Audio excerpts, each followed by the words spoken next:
to Oh, bring. is that recorded?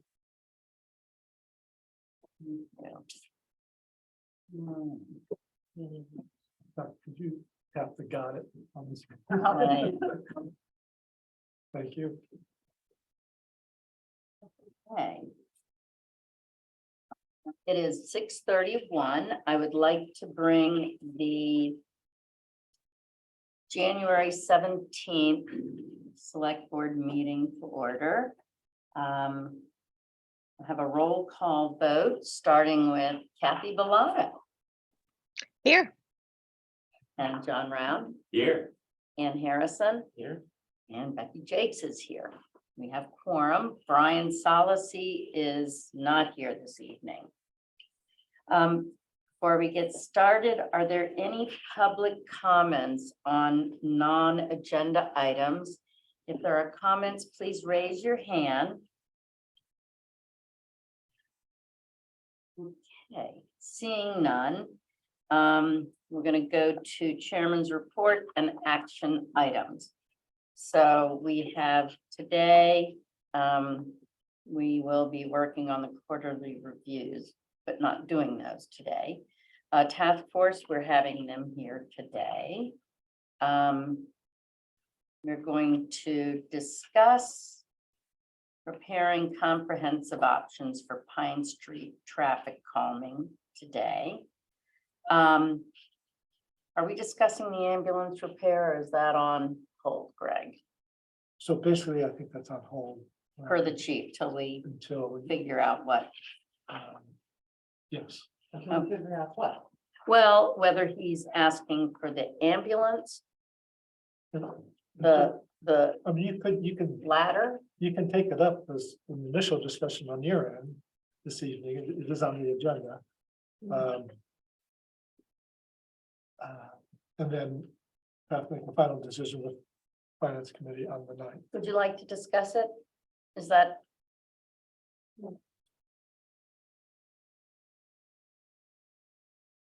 Personally, I think we need to think a lot before we decide to buy a new ladder. Okay, well then, do you want to discuss the ambulance options or not tonight? It is on the, I almost said the menu, but, Yes, I would. okay, Yeah, all right, so we will do that. that's connected though to the, Yes, it's all connected. It's all connected. yeah. And then we're getting, the regional report this evening, the, dispatch community outreach. And,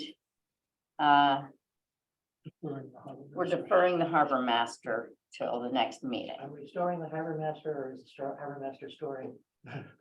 The storage question will be deferred. Yes. Oh, Yeah, we're not deferring them, I hope not anyway. Okay, so to the next We may have- meeting, We may have the HHC in that same evening. to talk yeah, about. which might work well. So that will be on February 6th. Where we wanted Bion, Todd, and advisory committee together, right? Yes. So we'll do that 2/6. Okay, got that, Debbie? Yep. Excellent. All right. Excuse me, Becky. Yes, Kathy. Hi, just a couple of things I noticed on the action items. I think there's one there that may be completed. It's from November 21. It had to do with the sea level rise presentation. It has a due date of December of 2023.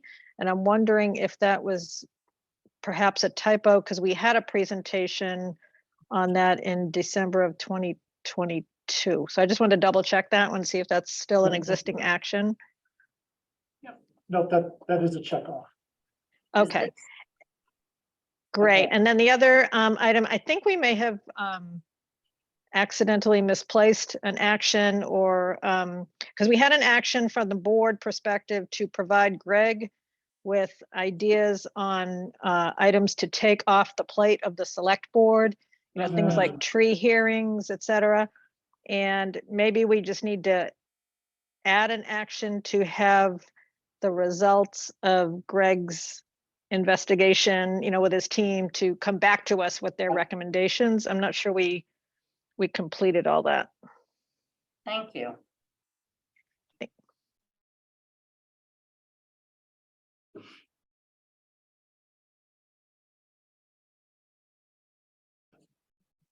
Okay, so with that, we will get that for the next meeting. Or, Yeah, that's be doable. Yeah, okay, Something that probably should be an action item, we're still considering the revision of the policy on appointments and had, Yeah, I pulled up some other towns, okay, their appointments, so I'm gonna put it in like a spreadsheet format so you can see how they do it, so. yeah. Because I pulled up like 6, 7 Great, towns, great, so great. I'll get that together. I kind of remembered that today. that's why this action list is so good, Kathy Bellata. Well done. Revision of. Well, he wasn't on it, so it didn't. No. No, but I just love that we, It helps remind us. So, so do we want to have a target date for that? If you could get that to, as soon as you can get that to me, John and I Yeah. will take on the problem of integrating that information with what we've currently got and what our current Mhm. practice. I can probably get that to you this week. So the owner and John. the owner of the- No, the owner is Deb. Okay, Debbie is the owner. All righty. So, and, okay, any other items that are on our action items list? Okay. So next on the, well, first on the agenda, we have the Water Resource Protection Task Force update. And John, are you doing that? Who is Well, I that? think Steve should probably be up there. Mhm. I'm is he looking here? for him. No, no, I don't see them. I see an iPad, but that, don't know who that is.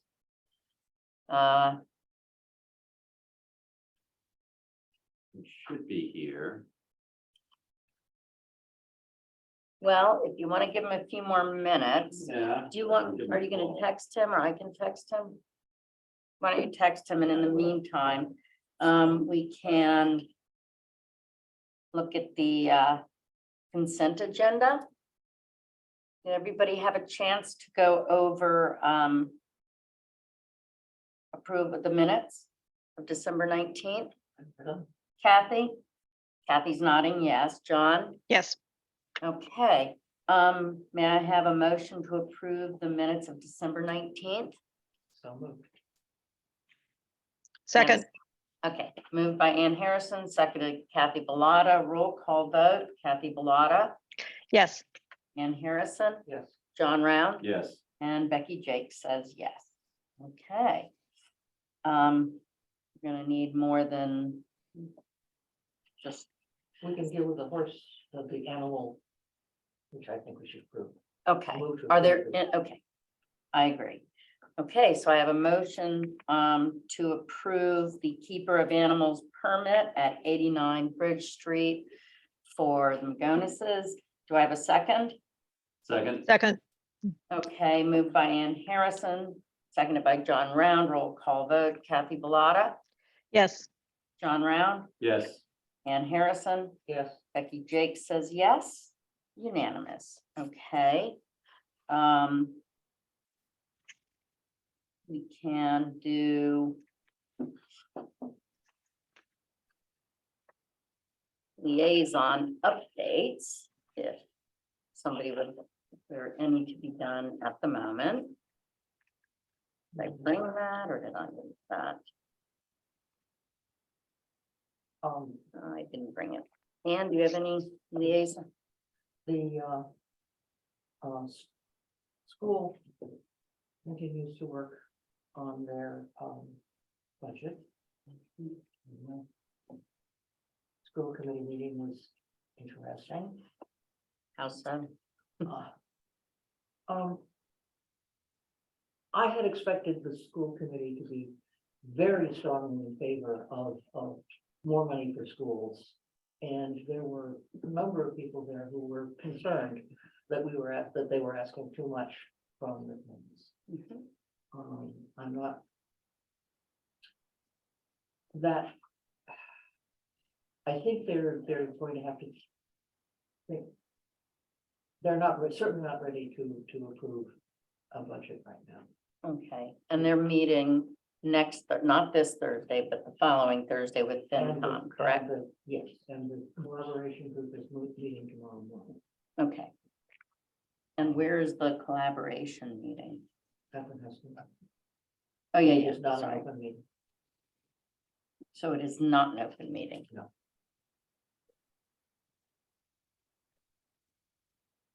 And. Okay, and then with FinCom, all right,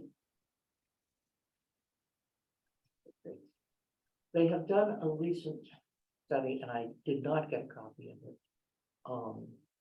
Of the. Change in student population, how Mhm. many students are actually going to private school from each town? And that was slightly surprising, They don't have that.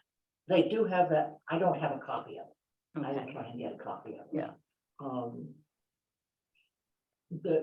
It appears from what they have been able to find that in fact, there is a drop in the number of students in both towns. Number of kids of school age. And the so net it's a decrease decrease in the number of kids, school age, not those not just not attending. our just those attending. Oh, okay, I Yeah. think the difference in the Memorial School is 150 students or more over the grades. From their peak. My recollection of the number of kids percent of kids who go to private school is Manchester's percent hasn't changed much recently, but Essex had an increase in the number of students who went Mhm. to private schools at between grade 8 and grade 9. That's right. Mhm. Either in grade 8 or grade 9, which is interesting. And not what they expected to find. But I- don't they work in when they're planning schools, they have a sense of ebb and flow? They have a sense, they know approximately how many kids are going to show up for pre-K and Mhm. kindergarten. But, in terms of if a kid goes off to, Brookwood or Mhm. whatever, or one of the high schools around. The other thing that I need to get clarity on is whether that includes kids who go to the,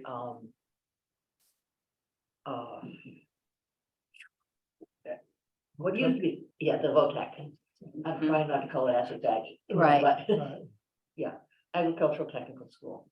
I believe that there are a large number of students going from Essex. Yes, Um, they've had a bigger increase than we have, Mhm. yes, so we Mm. both seen a pretty sizable increase. And it's getting Well, much harder to get into, Yes. much harder. yeah, so, Okay, um, and you can. I told, Kathy asked.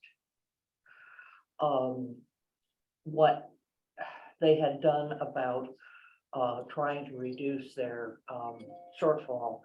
Mhm. And I was unable to get time with Pam and Avi, in the past 2 weeks.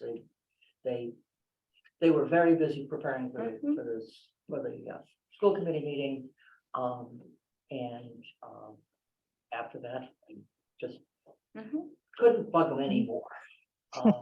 We might be able to get some information tomorrow. We will get some information tomorrow, and I'll try and get some more, but, Certainly they should be prepared for that for oh, a yeah. week from Thursday Yes, with the FinCom. Kathy, did you want? To say something? No, that's great. No, I just wanted to thank you, Anne, for that. something that that may not be obvious is that this is not a 1-year dip. Mhm. Mhm. This is has been a constant, Mhm. basically since I've been following the school committee, which is a long time. Yep. Their expenditures are such that every year they need some form of replenishment, whether it's from the reserves or from an a step increase from the counts. And this is, as I said, this has been going on since the beginning of the district, and Mhm. it has to do, somewhat has to do with the way the pay scale works. And somewhat just that providing a high quality education is expensive, and Mhm. the other towns that have equivalent schools have the same problem. So.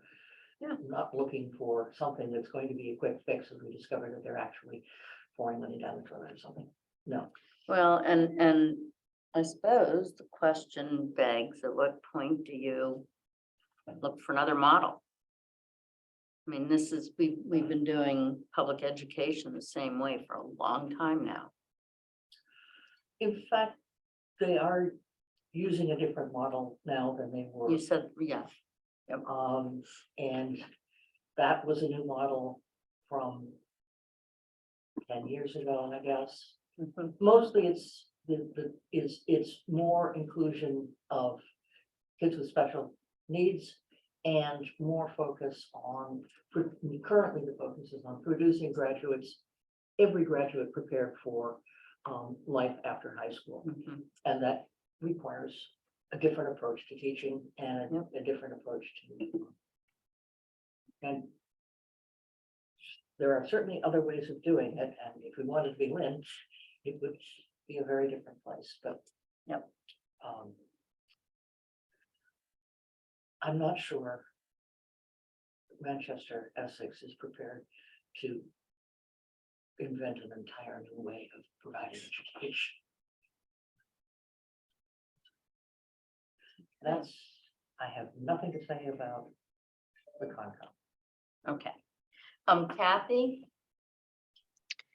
I believe there's a planning board retreat coming up. Yes. And it was not posted last time I checked, but I think it's Monday at 6:30. So I just wanted to make mention of that. okay, thank you. And that's actually going to be taking place at the community center at, is it 6:30 or 7, Greg? I've got that, 6:30. 6:30. It was 6:30, I think. And it is going to be in-person meeting. So not Zoom, Correct. but public is invited if they would like. John, I've got a note here from Steve that he says he's coming on presently. So do you see him yet? Yes, I do. okay, Oh, then he's there. okay, well, and we do have Chuck Dam slated for 7 o'clock, so we will, This is, I think okay, we'll just, okay, great, this is an update. It's not a long-term. right. I wanted to be here for Steve's presentation. Yes, you do. You've seen the slides, but. And had Arrange input. anything on my account. No. Just want to make sure that we don't keep you here longer than necessary. Hi, Steve, how are you this evening? I'm good. I'm really sorry I'm late. I had you all down for 7 o'clock start. Oh, No, no, No, that's okay. It's okay, not a problem. Steve Gang of the Concom, who is reporting on Water Resources Protection Task Force. Take it away, Steve. all right, may I share my screen? Please do. I think you need to give me permission. Greg's working Yeah, on doing it that. right now. Would it? be There you helpful go. to invite the people who Okay, want thank you. to use those? Yeah, tools? come on over if y'all, Chuck, if you'd rather sit over here, if you're more comfortable. It would have broken my neck. You know. Maybe for the next one.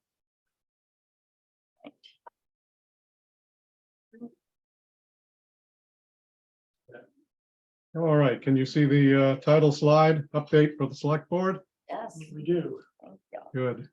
And just so I don't wear out my welcome, how long have you allocated for this? Well, we had given you a half an hour. Oh dear. And I've burned up 20 minutes of it. Or, Well, no, we'll just, if we can, we can move along, that would be, all right. it's up to So Chuck. stop me when you need to, otherwise I'll proceed at a rapid pace. With apologies again. We have not met since September. You have not had an update since September. We've been working kind of feverishly. The 6 working groups are still making progress. The volunteer effort is really significant in my experience. The 6 groups focus on usage, on supply, on climate change, on quality, on citizen engagement, and then on responsibility and metrics. We've gotten significant new input from Scott Horsley and his colleague Dana Troslow, and Scott has gotten his PhD students at Harvard and Tufts involved. So we've gotten more bang for our buck there, and there's more to come in the next month as we push toward findings and recommendations. We've also had superb support and guidance from Chuck Dam and Nate DeRozier and Sue Taylor at the Water Department, providing data and such. Town is really fortunate to have these folks, and we certainly are. We plan to report our findings and recommendations on schedule, which would be in time for you to have a good chance to review them before the town meeting, and certainly wind up before the end of the fiscal year. We are discussing possible recommendations for budget. We put a kind of placeholder into Greg, I think, for things like ongoing work monitoring contaminants with some monitoring wells, stepping up the conservation education and outreach, helping out where we can with the things like analyzing the impact of potential rate changes with new meters, real-time information, and either staffing or volunteers or both to maintain some momentum, because we think that's quite important. Just to take a step backwards, look backwards, you remember that there was a study 30 some years ago by Horsley and Witten, and they produced a raft of recommendations, some of which were implemented right away. Overlay protection was changed, Board of Health regulations about point source contaminants were changed. We didn't change anything about subdivision rules and regs, and we made some progress on the non-regulatory questions, but basically they're all still on the table. You see them listed there. We were impressed by how foresightful this report was and the work that the standing committee at that time did along these 6 or 7 fronts, most of which we're still, well, all of which we're still grappling with. In terms of what we learned, this is it in a bunch of headlines, very bluntly stated. Manchester uses a lot of drinking water compared to other cities or towns. And that's largely because of our summer usage, which reflects the fact that we irrigate too much. Too much drinking water is used on plants. Again, this is compared to any of the 270 or 280 other municipalities, cities, and towns in Commonwealth. We also are wasteful in terms of water that leaves our plant as finished water, but never gets metered. So that could be leaks, it could be errors in the meter accuracy, it could be unmetered use. But those 3 first bullet points, unfortunately, we found that Manchester is pretty much in the 10 worst towns or cities in Massachusetts on all 3 of those dimensions. Now we're making progress on the 3rd one, so that's not to be overlooked, but this is not the picture of the town that we expected that we would see, and it certainly can't help when the state water people look at our performance relative to our neighbors, relative to any other town, and even towns like us with similar income levels and properties and whatnot. We also identified growing issues about PFAS, in particular, a few other contaminants, but PFAS really took the spotlight. And it's clear that the EPA is back up and running despite 4 years of being extremely quiet and understaffed. And PFAS is one of their primary areas. We expect new regulations this month, which will be translated into new state regulations in Massachusetts and elsewhere, which we will have to face, as will most other towns, because PFAS is endemic. It's in everybody's water, it's in everybody's body. We identified other concerns from climate change, helped out here by the CREATE task force, which is just finalizing its report from the summer. Concerns from development and concerns from, we don't know, yet to be recognized contaminants, because 30 years ago, no one had heard of perfluoral alcohols or alcohols, although they were in widespread use. Nobody had sort of studied them or determined their toxicity, their carcinogenic, teratogenic features, et cetera. So there are certainly things like that in the environment right now, which will be identified. Historically, we have to say it's likely that we will take our eye off these strategic issues collectively once the task force wraps up. And we'll do our utmost and ask for a lot of help from you, the select board, to make sure that that doesn't happen once again, because the issues that face us are more urgent than they were 30 years ago. And finally, and not to be overlooked, Manchester is blessed with ample short-term supplies of drinking water. In other words, if we did not restrict water usage during droughts, we'd probably be fine because of the work done more than 100 years ago by Manchester residents and town officials to acquire the water in Round Pond and Gravelly Pond, and the well rights to use the wells and those water rights in perpetuity. So we don't acknowledge the importance of this legacy, but the task force has become quite aware that we are benefiting from things people did more than 100 years ago, and we would like to repay the favor and do things that people 100 years from now will be able to praise. All right, a few details just to orient you.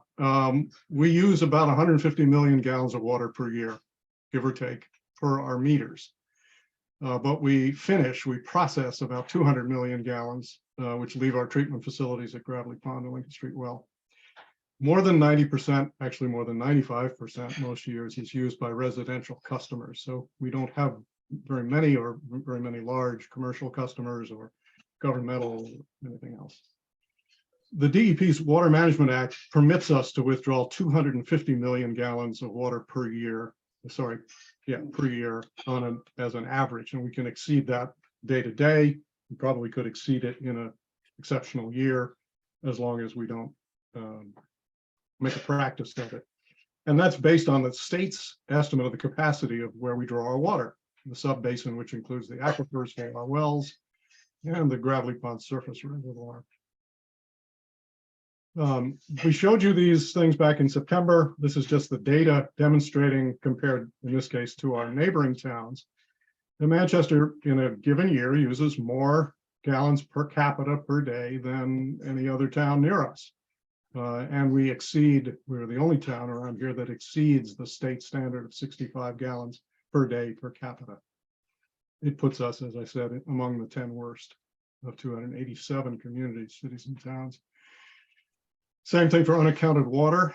We brought this down. It used to be significantly higher. It is now running 20 to 25%, hopefully less with continued work on water mains, but we have a long way to go to get to the state standard of 10% unaccounted for. And then, we look across the border at Essex with a kind of remarkable 5.5% unaccounted for water. This is not only an extra cost to us, but it's a indication to the state that we are not accomplishing what we should in terms of conservation in the general sense. Combine those two things, and in terms of the water we actually use and the water we process but don't use, we're way out of whack compared to other towns. And that's partly, or actually in large measure, because in the summer, our drinking water usage bumps up to a much greater extent than other towns. We're higher than, in this respect, we're higher than towns like Dover and Weston that have lots of valuable properties and quite high average household income. We've broken this down, and you'll be seeing more of this kind of display. This is 9 segments of our residential users, described as relatively low users, less than 75,000 gallons per year per household, which would be around 30 gallons per person per day for a 3-person household. 75 to 150,000 gallons and more than 150,000 gallons. We also broke down the how close are summer and winter? Here, summer and winter are quite close. Summer's not more than a 25% more. Here it's 25 to 100% more than winter. And here it's more than 100%. It's more than twice the winter usage. You can see immediately that the big runners here are the summer usage from 150 households here, another 170 here.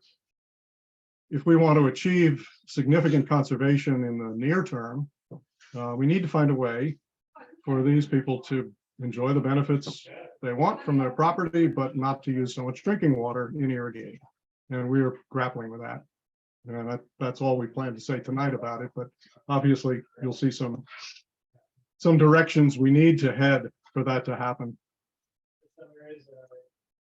Some details on PFAS. These are perfluoroalkyl substances. This is a family of, depending on how you count it, 10 to 15,000 synthetic chemicals that don't break down easily. Hence, they're called forever chemicals. They're used in a very widespread collection of consumer and industrial products. Most fast food packaging uses them. Gore-Tex and stain repellent use them in fabrics, carpets, furniture. They're used to facilitate industrial processes like extrusion. So, for instance, for a long time, they have been used to produce artificial turf, which is extruded each blade. They're in automobiles, they're in construction products, they're in paint and roofing equipment. It's remarkable how widespread they are, given how dangerous they are. As a result, they're found in virtually everybody's blood, associated, as I said, with various carcinogenic, teratogenic kinds of issues. So the DEP requires that we test for them, maintain very low levels in drinking water based on EPA standards. Massachusetts is relatively restrictive, but all the evidence is that the EPA is likely to tighten these standards perhaps very significantly, which will put us in a position of needing to remove PFAS from our Lincoln Street well. Fortunately, you and Chuck and Nate have gone ahead and figured out how to consult and figure out how to do this. So it's feasible, but projected to be expensive. And PFAS levels are typically very high in and near landfills. We measure near ours and we can document that. We suspect the same is true of Hamilton's, which is an issue because Hamilton's landfill is not only very close to our water supply, it turns out it is up gradient in terms of groundwater, meaning whatever's in that landfill is gradually working its way, very slowly, but gradually working its way into our drinking water. We have other medium-term concerns, medium and long-term, which I mentioned before. Climate change with saltwater intrusion, more severe droughts, municipal and residential commercial development, because of the way we define our LCD and the presence of a very large landholder, Gordon College, in our watershed, and these other currently unknown contaminants. So all of this stuff is within our scope, and we're trying to make intelligent and let's say cost-effective recommendations about each of them. So here's a menu of what we're likely to recommend, just so that you're all aware what direction we're going, and you can certainly push back on something now that you think is pie in the sky or otherwise unreasonable. The first is to improve the bills. Most people have no idea how much water they use because they get their bill a few months after the quarter for which it measures, and it's in thousands of cubic feet, which don't bear much easy resemblance, even though we've learned that a cubic foot is 7.5 gallons. So you could do the arithmetic, but you're still getting, out of date information. So part of the problem, part of the solution there is to replace our currently out of date residential and commercial meters with smart meters. And those, they're smart because they could be more easily read, including by the users in real time, much the way you read things on an app on your phone. Third, continue the pipe replacement and leak detection that brings down our unaccounted for water. Fourth, provide monies for contaminant monitoring near the drinking water. And there we're thinking particularly of Gravelly Pond, which is quite clean now, although there's measurable amounts of PFAS and other things in it. And we'd like to know that it's going to stay that way. Fifth is step up education initiatives. And there's a lot to be said there, but we're going to leave it there for tonight because we need to conserve, and particularly the households the properties that use the largest amounts in the summer, need to be helped to find ways to use their property without using so much drinking water outdoors. 6, significantly increase rates for the higher usage tiers. We also probably need to rethink those tiers because the highest tier is almost never achieved by anybody. So it's not functioning as a price signal. But right now, price signals don't discourage people from using. In fact, awareness seems to be relatively low. Those heavy users we pointed to in the upper right with that large summer bump and high average usage, their bill is below $3,000 a year. Sounds like a lot of money because the rest of the towns at $200 to $400 a year for water. This is not sewer, just water. But most of those folks paying $2,000 to $3,000 are not on the sewer system, so there's no additional charge, and it's a very small fraction typically of their property taxes. 7th, collaborate with Hamilton and probably also with Gordon to figure out how to protect our drinking water in the reservoir and the proximate wells. And 8, in that same vein, revise the water protection districts and add, if possible, conservation restrictions for redefined zone 1 and 2, A and B around Gravelly Pond and its wells.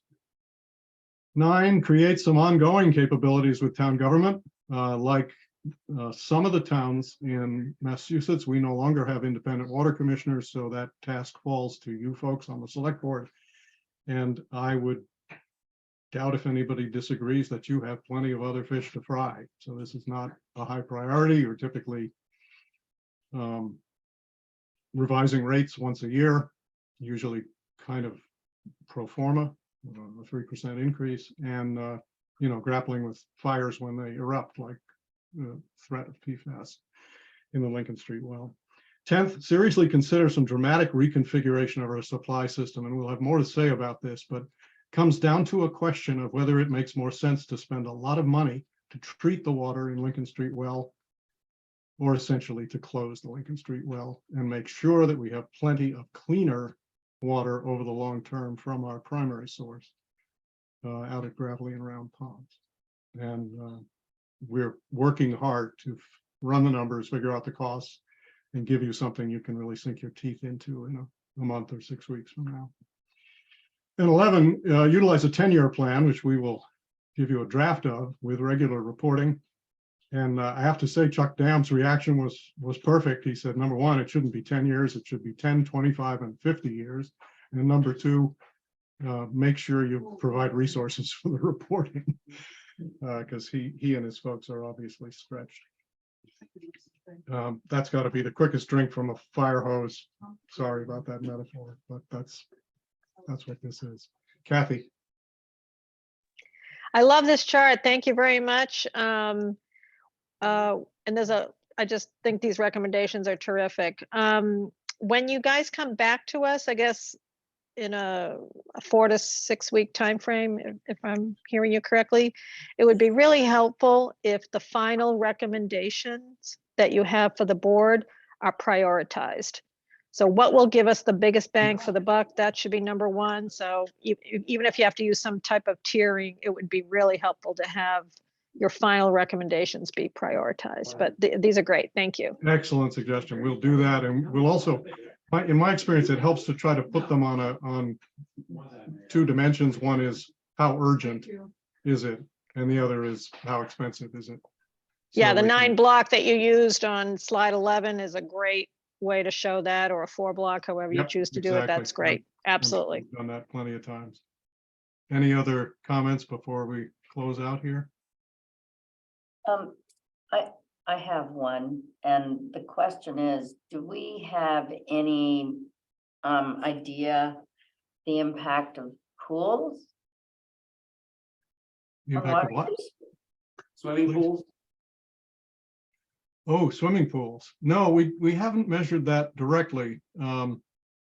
Although we're trying to do some person-to-person outreach for some of the folks that are the heaviest users, just to find out, how do they approach it today, and where are they in terms of caring about this or interest in doing something about it? So that would include finding out, how much of it is sprayed on landscape and how much of it is used elsewhere. Mhm. Chuck Dam also believes there's a possibility that some of it is lost on property, as some of these property owners have built on very historic sites, which had their own water supply systems coming off the town mains. And they may be even older than the town mains. I will say that in general, these recommendations kind of fall into two buckets. The first one, and I think it's the most important one, is a focus on conservation. And several of these are really conservation types of initiatives. But if we can get our water consumption level down, it gives us more flexibility in the future to decide what to do when problems arise. And the other bucket is what happens if we've got problems with contaminants, if we've got problems with salinity, if we've got to reconfigure our water supply. All of those questions become a little bit more manageable if we can work the angle of reducing our water usage. So as you can see from here, the first six or seven factors here, they're all really focused on trying to get our water usage down, and then the rest kind of follow on that.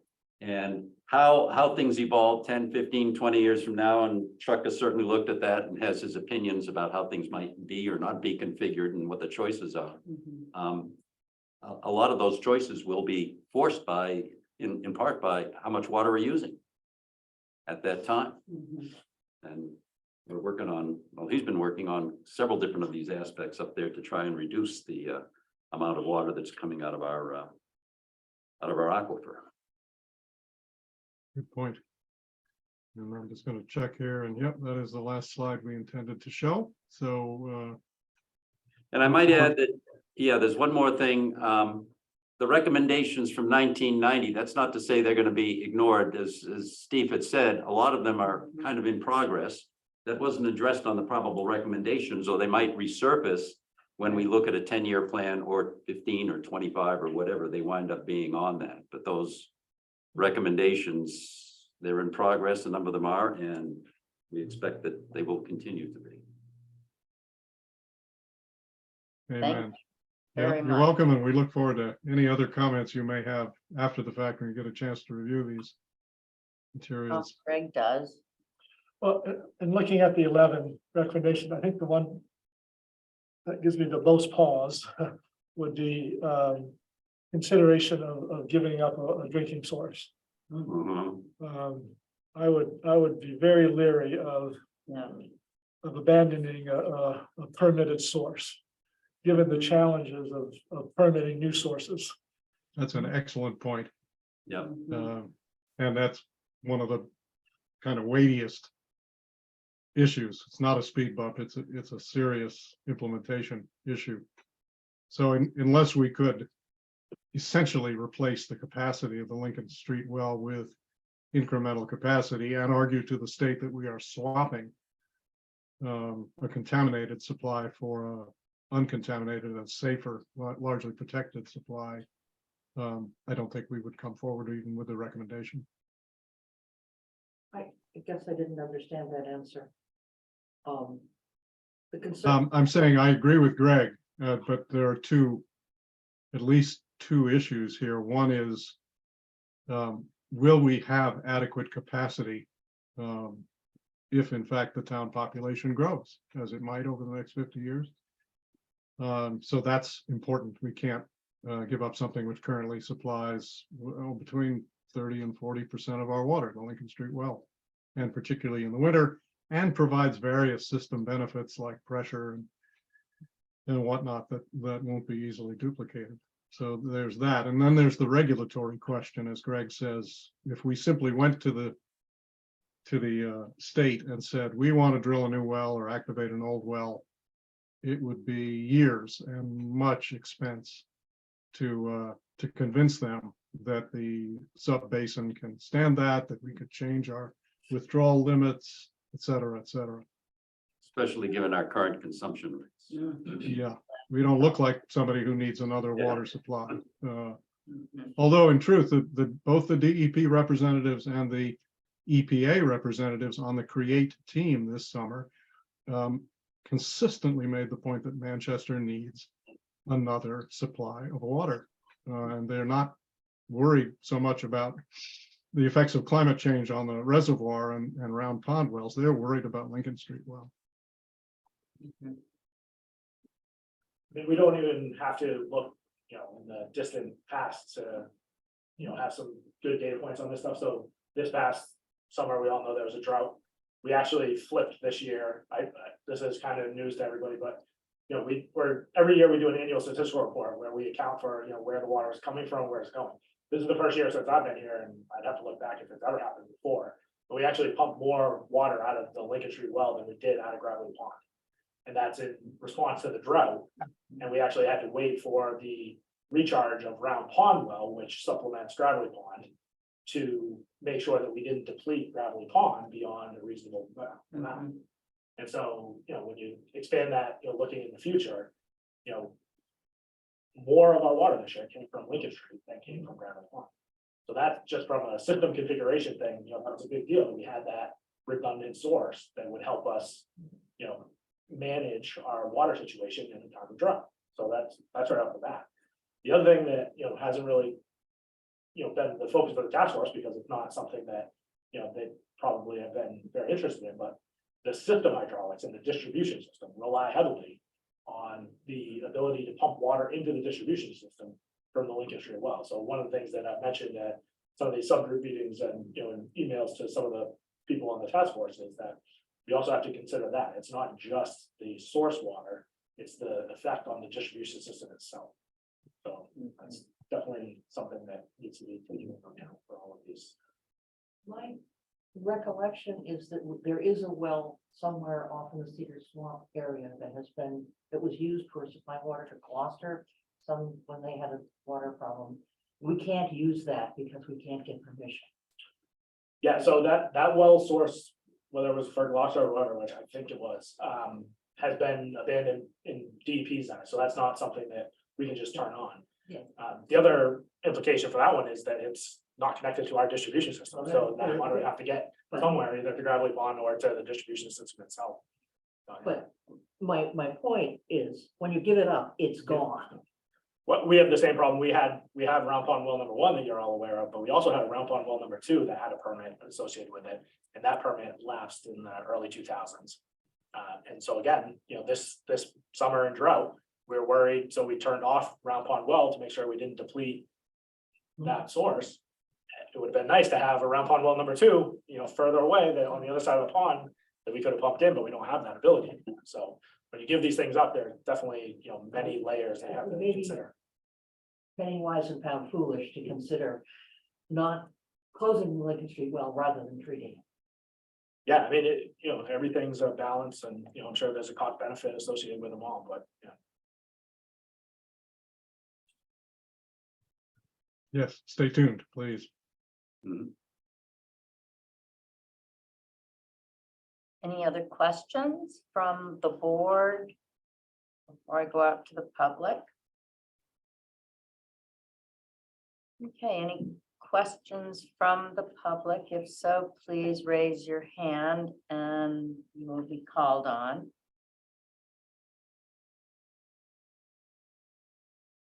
Okay, seeing none. Any comments? No, okay. Well, thank you, Steve, Yes, and thanks, Task Steve. Force and John. That was really a lot of work, good information, and very eye-opening in terms of our use compared to others per capita. Thanks. Thanks. Thank you. Please, Couldn't please, have done it without the volunteers and without Chuck and Nate's support.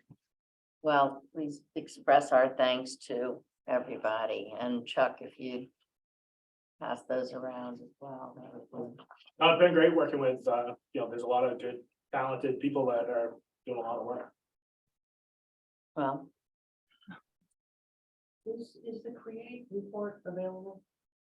I don't think we've seen the actual final. We had a draft and It then will we be. commented on it. Yeah. I think we're So I waiting for don't the think I've final. seen a final back. When it comes, I'd like to see it. Okay. Okay, wonderful. Thank you again, Steve, very much. You're welcome. And Sorry to in be late. terms of budget,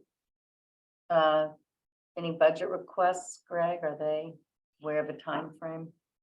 Yeah, so, Steve, I don't know if you have a sense of a dollar amount at this point. And considering what is left in the initial allocation.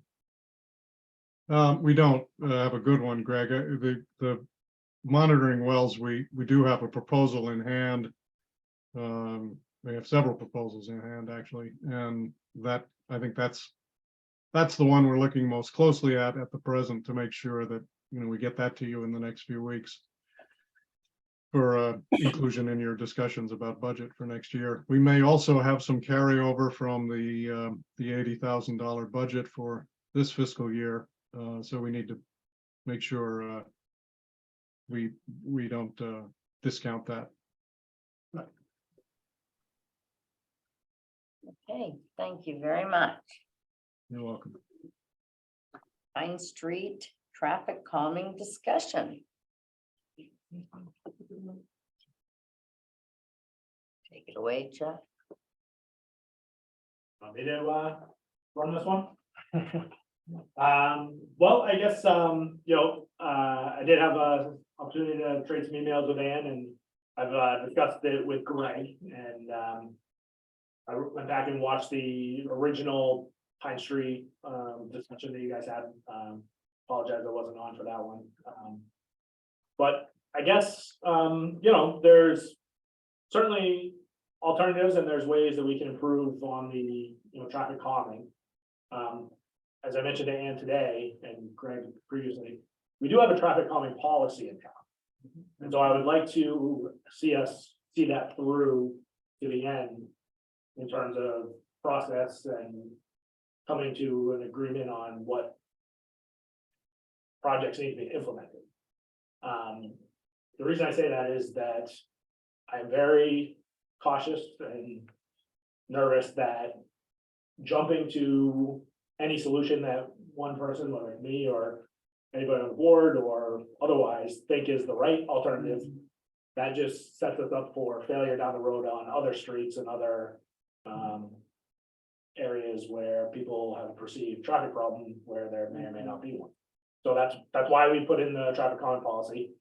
And so I think that, we can realistically say, we have collected some data, we have looked at it. I do agree that, it might not be, the onus on one particular resident to bring forward a project, but, I do think that we need to, go back to the abutters at some point and, make sure that they are in support of whatever the recommendations are. So I guess that's where I would start the discussion. I did try and get some more data on just for background. So I was able to talk to Chief Fitzgerald, and he was able to give me the number of accidents over the past several years. So in the past 23 years, there's been an average about 5 accidents per year. But if you look at the past 10 years, it's actually only been 24 accidents, which is about 2.4 a year. And in the past 5 years, there's been 7. So that's about 1.2 accidents per year. So that would make you No. think that the accident rate has gone down, which would not be indicative of increased speeds necessarily. So I guess I just say that to set the stage that sometimes our perception is not always reality. That's why we want to get the traffic studies, the speed data that we get from the police recorders, as well as we have other methods. I will say that when looking at Pine Street itself, there's a couple other things that are right down the pipe. As everybody knows, we're looking at the landfill field project. We've committed to making the sidewalk extend from where it ends on Upper Pine above Pleasant Street all the way to the field. At there, we'll have a pedestrian crossing, improved pedestrian activated crossing. We'll also, as part of this safe zone grant or whatever it was, we're able to also do pedestrian activated improvements at the intersection of Pine and Pleasant. So those things are all going to be done. So that's to say that, I don't know that any one of those will change any perceptions or, calm traffic necessarily, but, things will change. We also just implemented the speed restrictions from Pleasant down to Woodholm, which, was basically rescinding the previous safety zone 20 mile per hour, making it 25. So I guess, I would like to see how that plays out in terms of, does it have any effect on speed?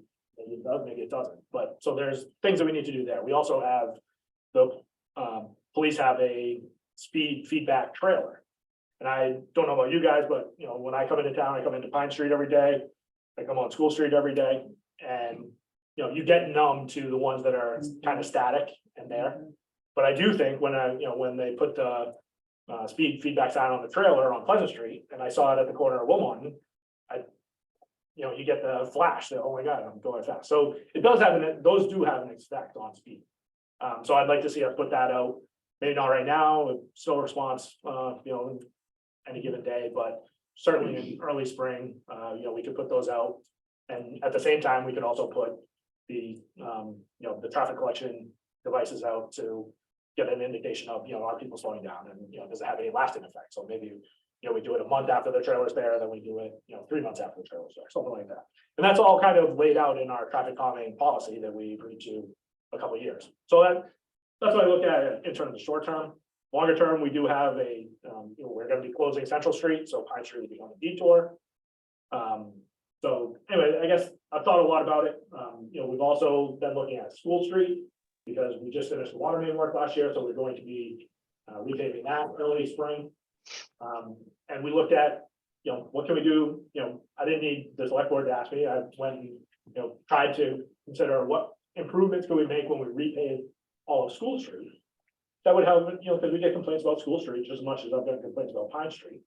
And what would be the ability for, us to add a bike lane or to add, improve crossings at, the different side streets going to Vine or, Brook or wherever. And, the issue that we had there is that it's an irregular width all the way up. So you can't have a consistent street diet any of the way. It all changes. And then we have the parking influences, which we also have on Pine Street. So, I'm not a town planner, but if I were, 350 years ago, I would have considered, more of a grid style layout that would have been, conducive to traffic going up and down the road, but, we don't have that. We have a nice seaside community that, relied more probably on boats and horses than they did on, cars and vehicles. So this is not an uncommon problem for any of Manchester, but, it's something that, we have all around. I actually talked to our consultant on the School Street one in particular, and believe it or not, they actually didn't recommend a bike lane at all, because I told them that if the option were on the table, where would we add a bike lane? We can take back some sidewalks, we could, everything's, fair game. They said, because of where the utility poles are on the right side, if you're going out of town, it's too close. And that's actually more dangerous for a cyclist than, not having a bike lane at all and just making a sharrow in the middle of the roadway. So, again, I do try and be proactive and look at these things, and I just haven't seen, there's certainly no silver bullet, and there's always drawbacks, gives and takes. Nate and I talk a lot with the DIPS committee about, downtown improvements. And, we have the same problems down there. Parking is at a premium. Nobody wants to give up the right of way. The street, the buildings are right on top of the sidewalks. So there's no room to, implement any of these things. So then I looked at the Complete Streets, projects from years ago. And actually, when I talked to Greg and before I reviewed the Complete Streets concepts, there actually is a project number 8 in the Complete Streets. is for a shared use path on Pine Street. And that's what I had considered, you know, as a long-term solution, could be done on Pine Street to help, you know, give your cyclists a place to go. So that was at least considered then to be a, you know, reasonable solution for, you know, bike lanes. So I guess, you know, that's another thing, the price tag carried in the complete streets was almost $1 million. I thought, you know, a couple 100,000 when I talked to Greg. In complete streets, it was over or around $1 million. So that's obviously not in the short term. But I did look at delineator posts and, you know, I wouldn't recommend bollards because they're more of a physical solution that doesn't give. And so you don't necessarily want to have that, but I understand what you're trying to get at, but so delineator posts are the ones that you can kind of knock down. And you can put them back up. I was told by the same consultant that I consulted with on School Street that, you know, expect 40% of those to be replaced in the first year. And it gets better over time, but they're always gonna be a maintenance issue. But that's, you know, not something that I hold near and dear to my heart, but, Can those come out for plowing? Or is that a permanent? so it depends, there's different styles, so you can get whatever you want. The ones I was looking at that are like $50 a pop are the delineator posts, and they have like a adhesive that just sticks on the asphalt. It's like a, you know, another asphalt butyl material that, you know, they stick to. But again, they get knocked over and, you know, then somebody has to put them back up, or, you know, we do have the pedestrian crossing, you know, like the turtle with the, you know, stop sign that we put on some of the crossings, those become targets, definitely become targets. So, you know, that's not to say we shouldn't do it, it's just to say like, that's the reality of if we put them in. Are they removable in the winter? Yeah, so they're adhesive, so you can take them off, but then, you know, you're paying for another $10 adhesive for each one. Oh, And then the other thing that, you know, might not be, you know, obvious when you're just thinking, you know, can we just put some delineator posts out? But if you go the entire length of Pine Street, you know, maybe not quite to the, you know, on-off ramp, but, you know, say up to the field certainly. And, you know, the state pit to, you know, get kind of right out of there. You know, you're talking over a mile, and they recommend them every 20 feet. Oh, boy. So, you know, the price tag, even at $50 a pop on both sides of the road, you know, that you're looking at a $40,000 price tag off the bat, and then 40% that need to be replaced in year one, and then you have the $10, you know, adhesive strip, you know, after the fact. So, you know, we can still do it, but I wouldn't say that's something that we have in our, you know, in our near-term budget. So, you know, what I've said to other people when we're looking at, you know, any traffic car around town is like, the first thing we should probably do is pilot it. So, you know, that usually comes down to paint, which, you know, some people pay attention to, some people don't. I do think there's a community outreach aspect and education aspect, and then there's long-term planning. So, you know, when I was in Salem, we actually had a bike plan. I left before it was completed, but I actually went on and looked at it online.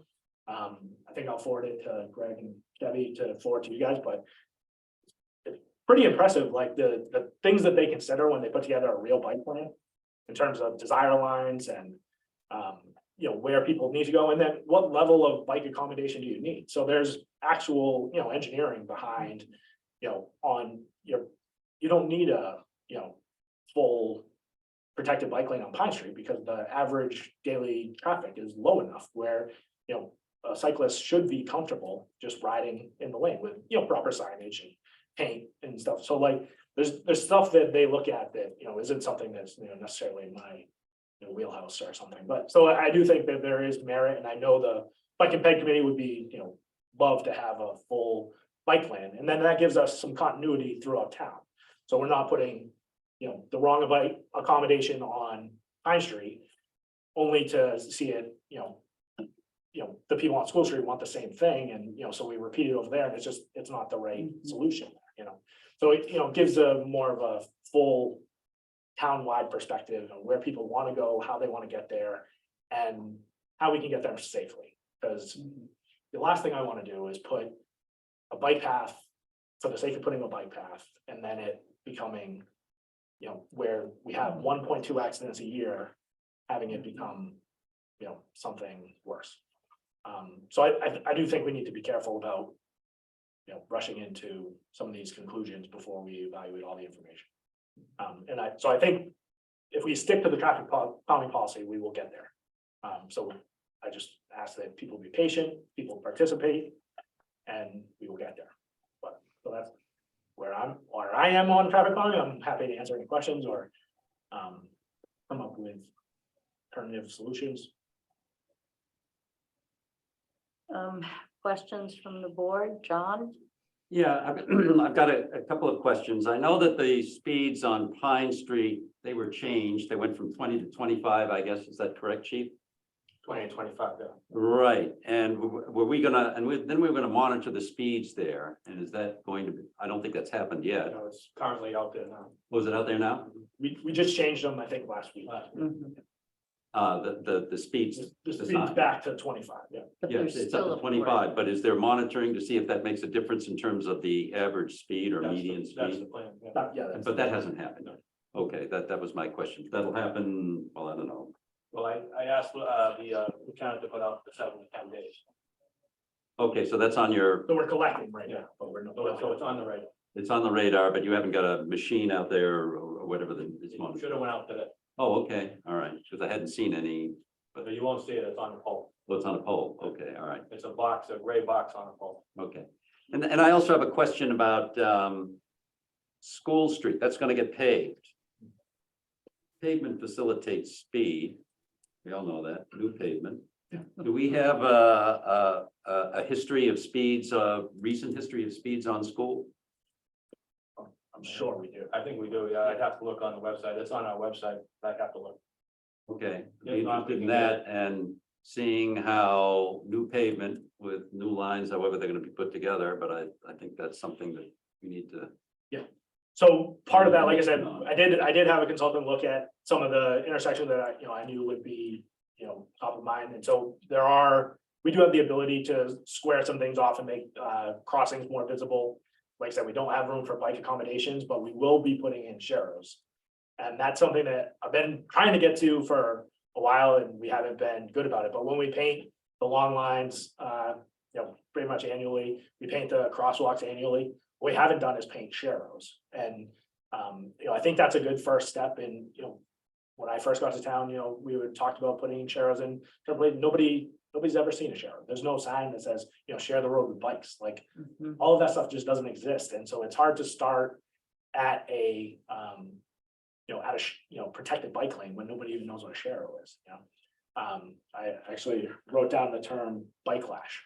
So there is a thing called bike lash where, if you haven't seen anything, and then all of a sudden you're basically as a motorist, you're forced to share the road with bicycle, people start to resent that a little bit. So I think we need to work on that education aspect in the short term for sure. And I do want to say, like, I did sit down with Bike and Ped and got their input in the interim.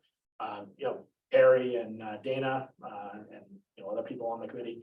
And I think they understand that, and I do think they do a lot to, they definitely do the bike rodeos and all that other stuff, but they seem to garner, and I think they know this, that they get the advocates, they don't get your general citizen or commuter resident that's not an advocate. So I think there's an outreach that needs to be done with the just residents. Okay, so kind of the bottom line for all of this is there's still more information that has to be collected out in the field, from people, as well as what the various choices are. And you laid out a bunch of different choices with regard to bicycles. And I mean, you also mentioned, or I guess was mentioned in Greg's note to us, this culvert situation is a big deal, whatever it's going to happen. Yeah. And are you kind of reticent to saying, I want to see that happen before I start to do things, because we may have problems when we're rerouting big volumes of traffic? Yeah, so that certainly, I am very nervous that we will take, when we give the contractor a full reign of that culvert, there's only one detour in town, and it's up Pine Street. And then you either get to pick if you're going down Pleasant, which, most traffic will go down Pleasant. However, we'll probably put in a trucking solution to make trucks go all the way up to 128, because we don't want to have increased truck traffic specifically on Pleasant. So I am nervous that we will have like the legitimate rush hour, so it'll be congestion, not, you know, we calm the traffic, so we have slower traffic, it'll be congestion, which means, you know, idling or, you know, Mhm. lines of cars on a otherwise residential street. You know, certainly at rush hour time, you know, peak times, but even just on regular, you know, doing regular business. Certainly, we already have a rush hour once you get to the intersection of school and school and Pleasant where, you know, for school. So, yeah, Mhm. I am a little nervous that, we're gonna say, where did all these trucks come from? Mhm. Good. And, Like, my two concerns. One is we're adding a practice field, which is going to attract younger kids. And, it would be good if parents felt safe letting their younger kids ride a bike out there, because it's a long walk. Rather than having every single kid driven in a car, dropped off and then picked up again. And that making sure that we factor into our plans, not just the existing situation, but what's going to happen when that field becomes available, and trying to project so that we can make it safe Yep. for them when the field opens. So like I said, at a minimum, we will be doing the sidewalk, and a Yeah. pedestrian crossing, so that gets. I'm kind of people out there. icky about kids riding on a sidewalk that's also being used for. There is a reasonable accommodation from, especially from Pleasant Street up to the field. Where we could use the fog line, you know, from the fog line into the sidewalk curb. And continue that all the way up with the existing sidewalk, and then we could add the sharrows. So it's, you know, a striped bike lane from the fog line to the curb. Okay. So that's reasonable and, you know, a good place to start. You know, those delineator posts are not meant to be protective. They're only meant to delineate. So, you know, I wouldn't want to give a false sense of security there, but we could certainly, that makes me feel a lot better doing that, you know, calling that a pilot, reaching out, you know, people are gonna see the field construction, they're gonna see that it's different. And so going from Pleasant to the field seems like a good place for a pilot program or to get people more familiar. mhm. Starting with that level before we get to the entire 1.5 miles of Pine Street seems reasonable. What? I've never heard the term Sharrow before. What is it? So that's the paint, that's basically you know, your stick figure bike cyclists with an arrow, which is to delineate that, you know, Okay. bikes are supposed to be here. Okay. And that's the idea, is that you're Okay. letting the motorists know that if you see a bike in your lane, it's supposed to be there. You're supposed to share the road, share. And so that's the accommodation that you kind of start with. And then you can go to bike lanes or delineated bike lanes or shared use paths, stuff like that. And so the fact that you didn't know what it was kind of reinforces my thought that, you know, if people just start seeing cyclists without knowing these things, then, you know, there's an education factor there. Mhm. Where, you know, otherwise there's no accommodations in town.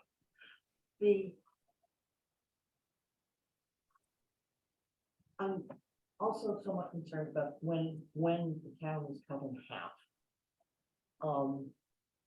And we have a big wide road. Are people going to get bored or annoyed and snake in and out? Because the road is so wide, I don't think so. or pass on the curb.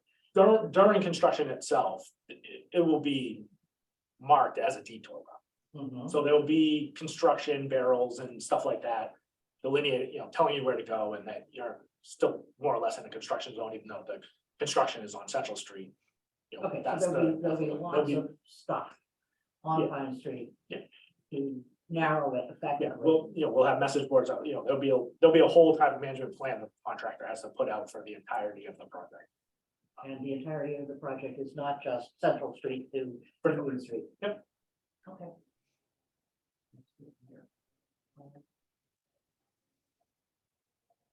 those are my concerns, and you don't have to take the first suggestion I offer. No, But no, I do no, like, no. I do like to hear what you're thinking about. Yep. Lack of thought. No, that's, I'm like, Kathy?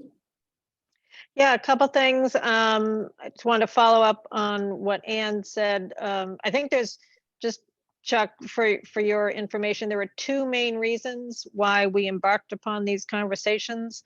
One was the, feedback we had been getting from residents as to the speed. And I think that conversation was in early September. And then to Ann's point, the second reason we engaged in these conversations was due to the Pine Street field, and there were conversations happening at planning board meetings. And we wanted to bring those conversations from the planning board meetings into the select board, because this is where they should be happening. So just for your background there. Couple things, we've heard a lot of good information today, and one idea I have not heard yet. I was wondering if you looked at it, but I thought of it when you mentioned paint. Have you looked into the 3D crosswalks? Painting 3D crosswalks? I have not looked at them for the purposes of Pine Street, but they have been something that, I've shared pictures with people in the past of, could we do this? I've gone and looked at the ones in, I think they're in Medford, Yeah, they're in Medford. Yeah. pretty interesting. But I haven't done it. So I guess if you're considering paint as a short-term solution, when you're redoing School Street or whatever, I would ask you to consider those as part of your analysis, because you're right, paint is a good first step. And they certainly are visually attention grabbing, and they do tend to cause people to slow down. So it'd be good to take a look at it. Second, I think I don't want to leave this conversation without clear next steps. So you mentioned that we have a traffic calming policy and you want to follow that policy. I think that's perfectly fine. But I would like to see a chart which outlines what those steps are and when they're going to happen. So by when can you come back to us with a clear articulation of how you would execute a traffic calming plan? Yeah, so I think I mentioned already, I forget the number of steps, but there's, I think, 10 or 11. And my email today when I was looking at this with Ann was, we're at step 4. So step 4 is basically that we've collected the initial data, So- we've looked at the work, looked at the speeds, looked at, potential solutions. There's a stage 1 traffic calming. That's where we're at right now, which is we will implement, signage education. So that's. Yeah, so where- I'm sorry, just for clarity, not looking for you to regurgitate it now here. But just by when because I don't think, all of the citizens that we may have spoken to who, asked about these traffic calming measures on Pine Street. Everybody may not be on the same page, so I just think it would be really helpful if we could get a chart. What are the steps and when are they going to happen? And I don't need to know what the steps are right now, but could you tell us by when you can come back to us with that chart as an Yeah, example? I mean, I can get you an email, tonight, but definitely tomorrow that says, like I said, we've thought about it. I know where we're at in the timeline. The biggest milestone from here is in 3 to 4 months, we get more data. So we implement these things over the next 3 to 4 months. And then we get more data, and then we evaluate that data against the initial data. And then if it warrants physical changes, which are the shared use path and whatever, then we all have a discussion. We solicit the meeting with the neighbors and we tell them when we're going to do that, but that is contingent upon funding. Because as I said, if we do make physical changes, that's real money, not paint. Right, Good point that you mentioned that, Chuck, and that's really a great reason for why I'm asking for the timeline.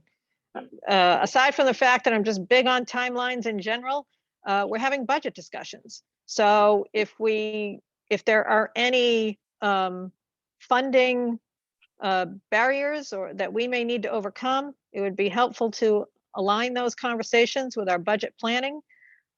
So another reason for, my personal sense of urgency around getting that timeline that you say you have. So that would be great. Thank you. I'll have it to you tomorrow. Okay. So,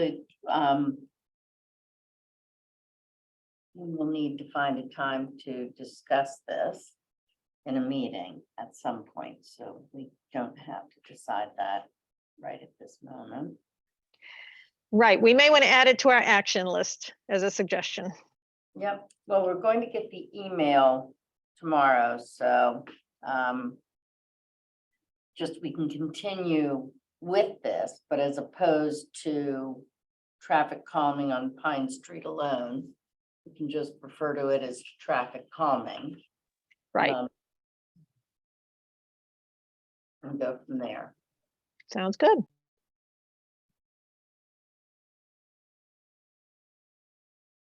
Okay, so to that end, we'll get the email tomorrow.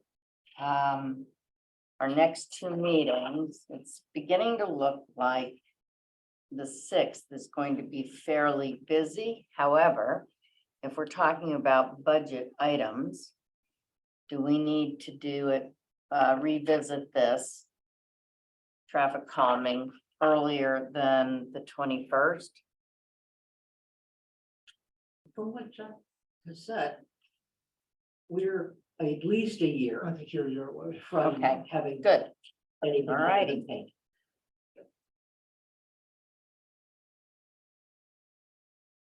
Okay, so we will tentatively put it for the 21st of February and see where we go from there.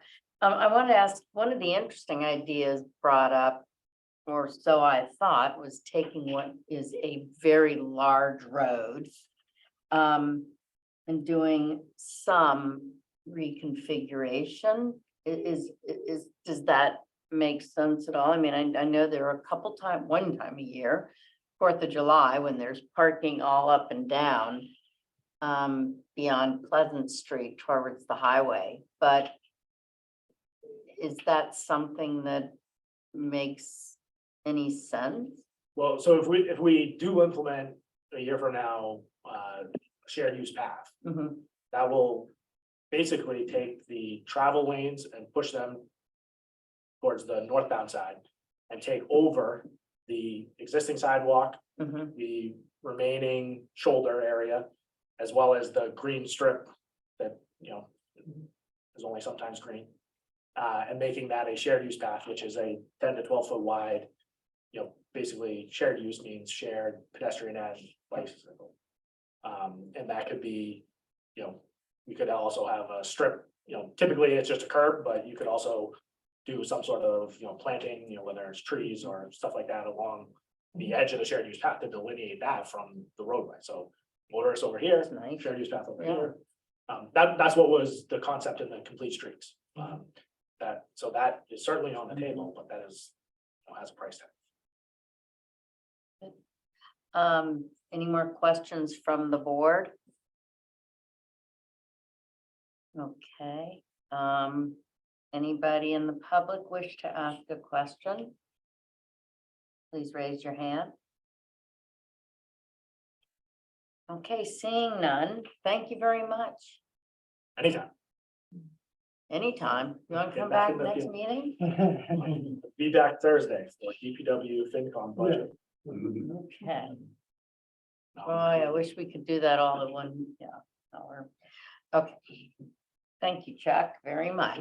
Thank you. Next up, yes, very much, and I just want to say we're very fortunate to have you, Nate, and the crew, the people we have in town and DPW. You all really do a remarkable job, and I don't think many people are aware of the levels of expertise and knowledge that you and Nate bring.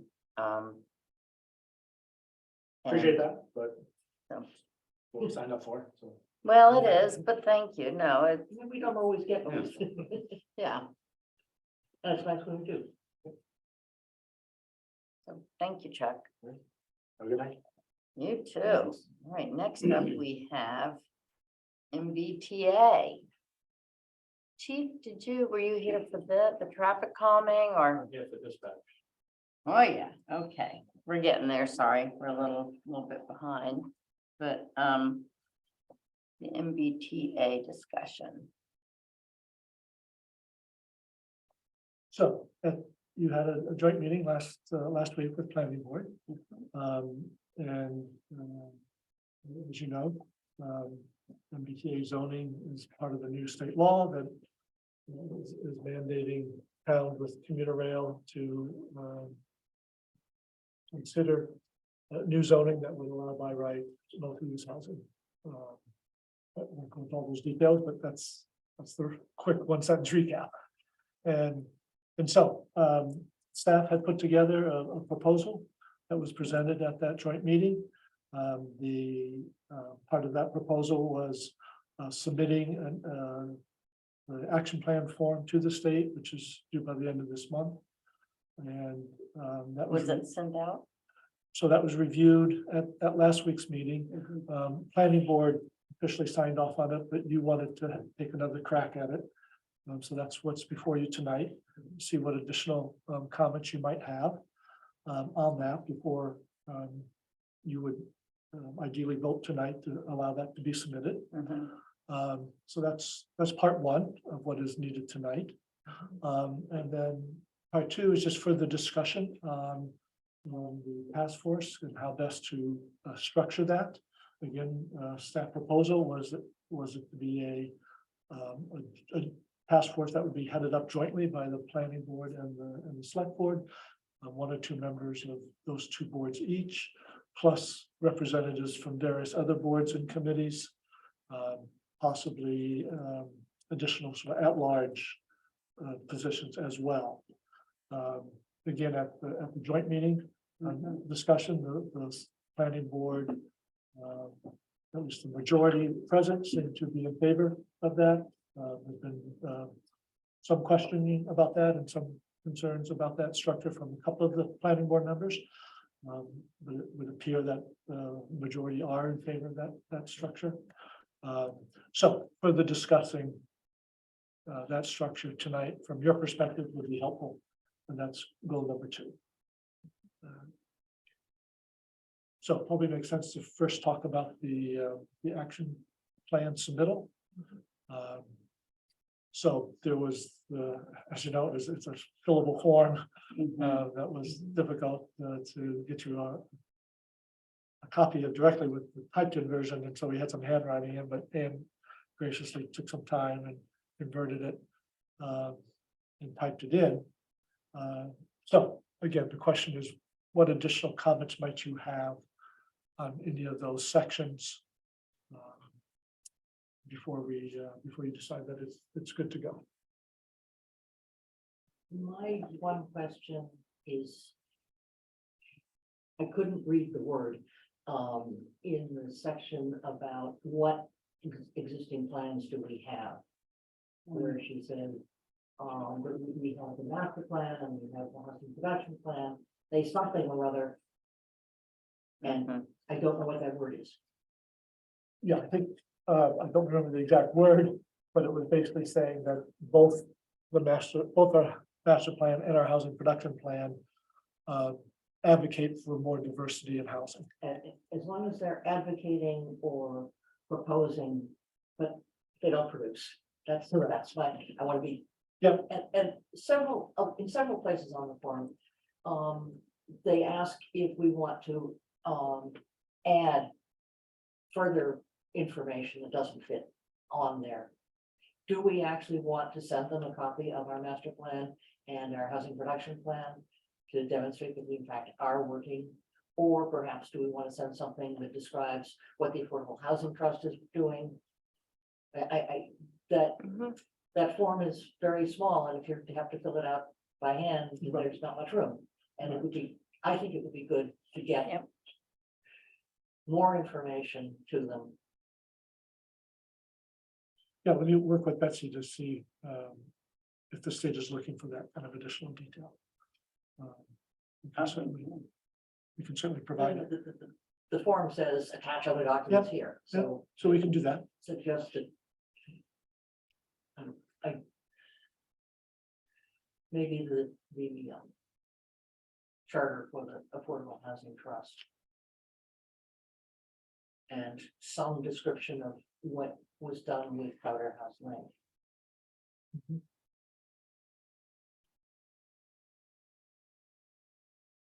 Good ideas.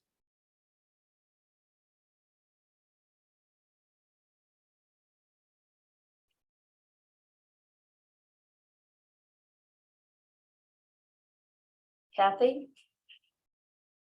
Nothing further to add. I thought Greg's additions were very good and I think it's in good shape. Mhm. John? I just might have one thing on the Historic District Commission, which we spoke about a little bit, I think, at the last meeting. Is being on the task force. Of course, Yeah. the Historic District, well, I mean, they could be on the task force. I don't know that maybe that was brought up. I'm not sure. Yeah, I think. A Roadrunner spoke to representative that. on that. Yeah. But with regard to how that would be zoned or be applicable here, obviously, there are certain restrictions there, but one of them is not converting to a, a 3-unit Mhm. structure. You can do that. But in terms of any change of appearance from a public way, that's going to be subject to site plan review. And I know that these things, any structure here is subject to site plan review.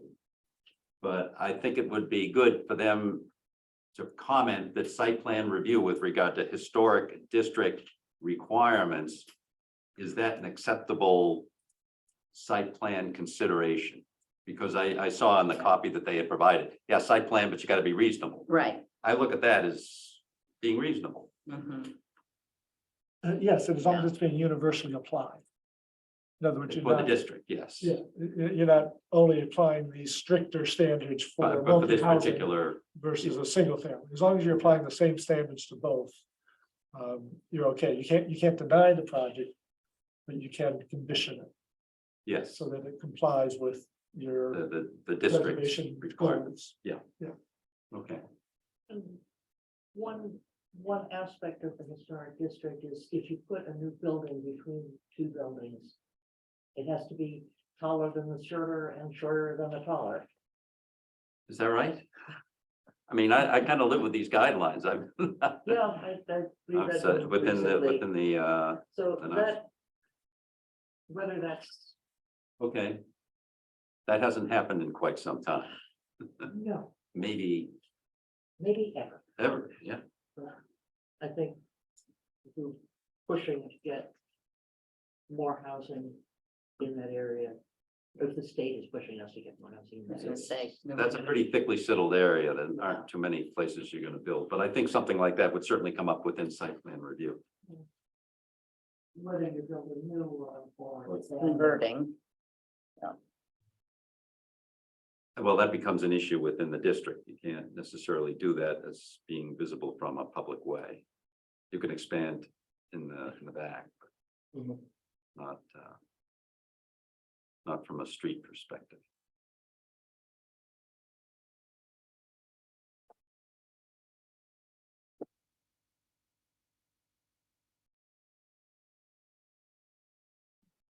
What do we want?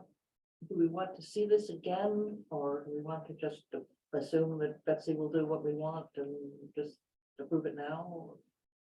So we need to submit it by the 31st. Yep. So if you want to see it again, you'll need to meet again. Which we don't have, our next meeting is the February. 6th of February. Yeah, but this is one of those 3 Monday months. Very true, yeah. However, isn't there a planning board meeting that night, I think? 30th, Yeah. I don't think so. I thought they were meeting. I think they talked about possibly having a meeting. They said question. Yeah, okay.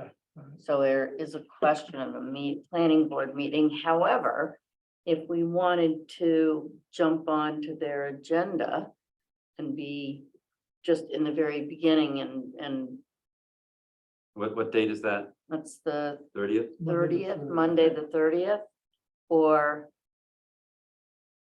are they, That would give them a second chance to look at it as well, if that's the way that was working. well, They've already approved it.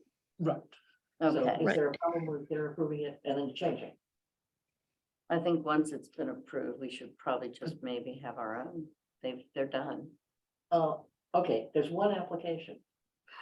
They've approved from their perspective, so we just need to do ours. We don't necessarily have to, We don't have to reconcile there too. with them, we don't have to meet with them, is what I'm saying. I just suggested it, but we don't need to. I mean, you know, if you were making some drastic change to alter sort of the intent, I would feel differently, but what you suggested is really just some further elaboration of what was already discussed. So I'm pretty comfortable with, you know, that being consistent with what they approved. If I can make a suggestion, I think this plan that's requested by or required by January 31st is sufficiently high level that personally I'm comfortable approving it tonight.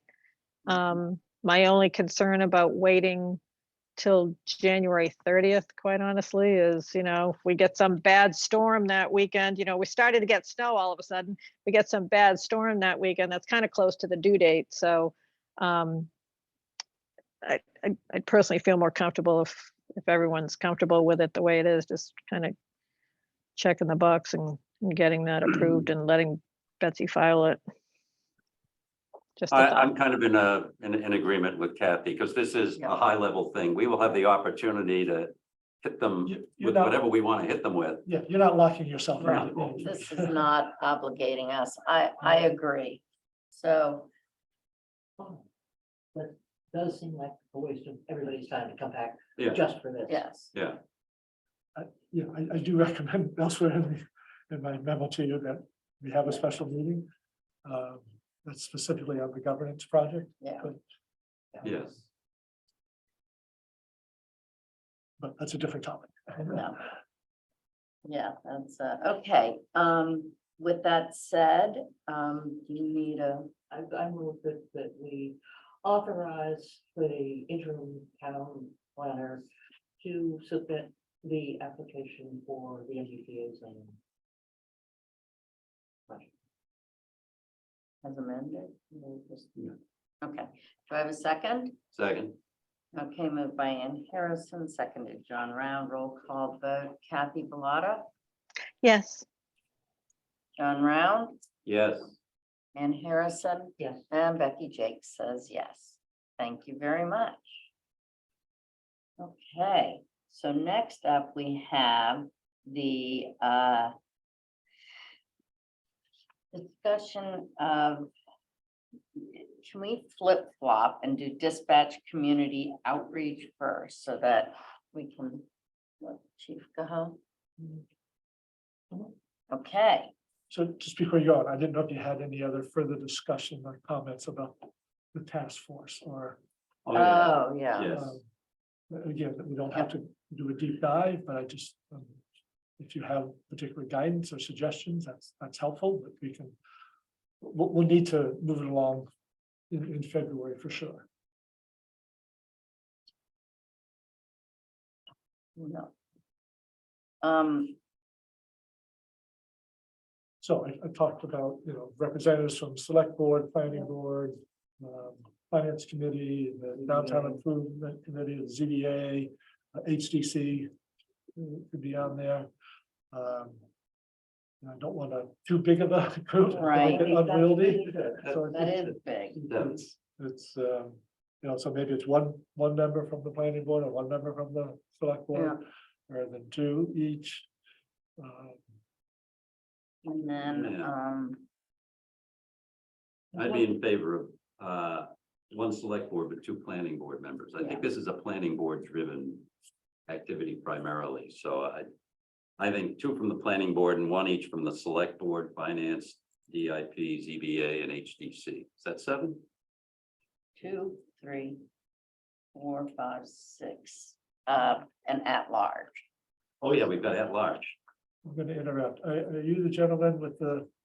horse Oh, pie? this is my husband who's brought Oh, my keys I'm in. sorry. I forgot my keys. I should have recognized. Excuse me, sorry. Thank you. My email. Okay. You hold on. Oh, gosh, thank you. Wishful thinking. Yeah. Better than to ask that. I wish. No, that was, anyway, there we go. Thank you. I should have introduced you all. That was my husband. I've met him before. I Husband, should this is have, I everybody. should have recognized. Oh, I no. apologize. No. And two at large, so that makes 9. So if we do, that's 2, 3, 4, 5, 6, 7, 8. 2 planning board, 1 select board, 2 at large, 1 FinCom, 1 ZBA, 1 historic district. DIP, What did somebody say? Yes, down DIP. Yep. What is the charge of this task force?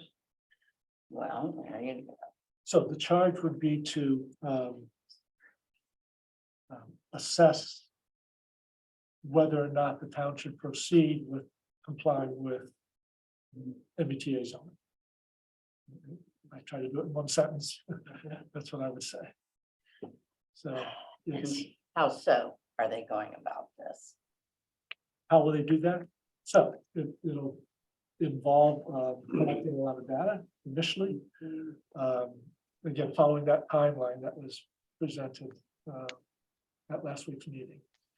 So that broke it down into basically 4 stages of data collection, some outreach, community dialogue, brainstorm possible responses if we were to go forward, but also looking at what are the ramifications of not complying. And then, if, so there needs to be a decision point at some point, are we gonna go try to Right. comply or not? If decision is to comply, then it would continue on to look at specific zoning measures that would bring us into compliance. so So if it gets to that stage, that's where the planning board really takes over. Right. As our zoning development board already. So the task force, it would exist from now until the end of 2024. Potentially, it might end sooner. Depending on the decisions made and the direction taken. In other words. I have if a we question, don't- Yes, Kathy. just a question for Greg. Where does Betsy say she needs help? She's our town planner. And, you know, I guess I'm following up on Ann's question. What's the charge of this task force or proposed task force? Because I wouldn't want to get in the way of what our town planner can do with a consultant. I think she was advocating hiring for some technical assistance. So I would like to know where she feels she needs help from a task force. Right, so I think she would answer by saying that the task force then provides feedback to the data analysis presentation.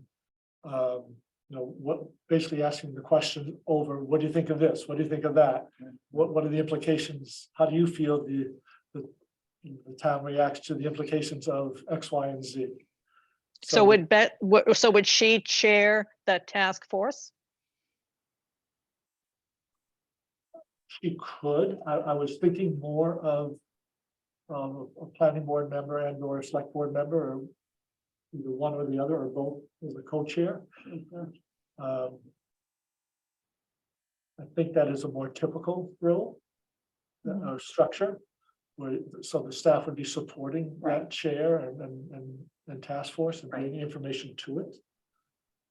Well, the reason for my question is we just saw a great presentation from another task force. And I don't think, I mean, the chair is not a member of an elected board. So, you know, so I've got two hats on here. I'm trying to answer, you know, think about the question you asked us, Greg, which is, you know, is this task force what we need? And then I've also got my governance hat on, because we haven't set any procedures or policies in place for what are those questions we should be asking before setting up a new committee or a task force. So I'm kind of wearing two hats when I ask these questions. So, I mean, typically you form a task force because you have a particularly complex problem or challenge to try to solve. I think it's effective to have staff support the task force or board or committee for that matter. And that staff brings the information and prepares proposals, and then it's critiqued and sort of troubleshoot through the task force members to provide feedback and further guidance. So that was sort of my vision of this, how this unfolds. But it's open to discussion.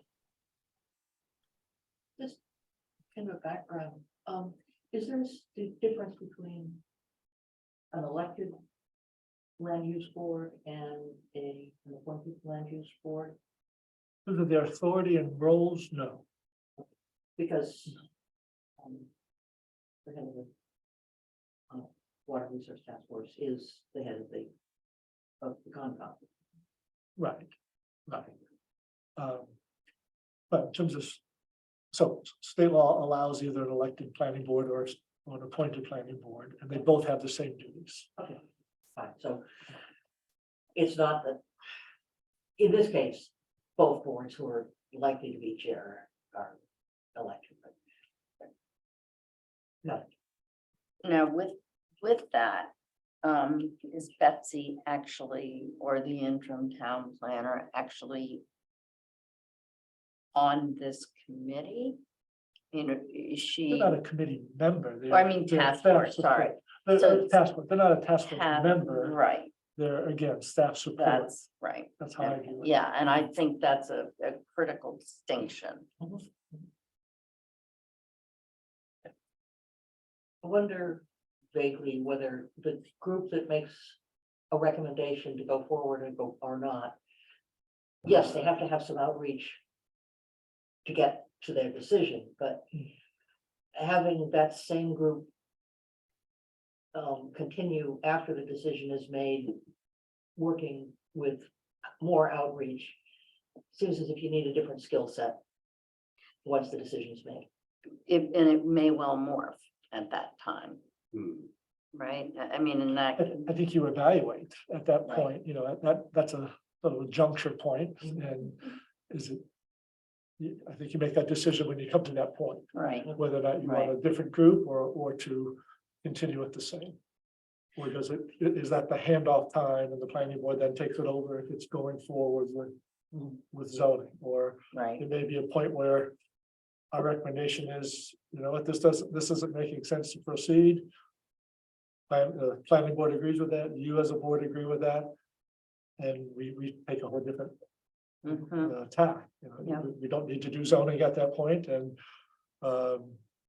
you have a discussion of how, you know, maybe the conclusion is we want to diversify our housing, but not by complying to MBTA zoning, and therefore we need another group to focus on right. a new pathway. A new pathway to include It's, continuing on but what I think we have to evaluate when we get there. I absolutely. don't know if we can prejudge that right No.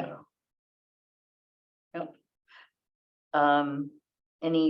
So what we're looking at as our recommendation for the task force is 2 planning board, 1 select board, two at-large, one FinCom, one ZBA. Can we One, have a joint, if it comes up, could we have one person who represented both of those?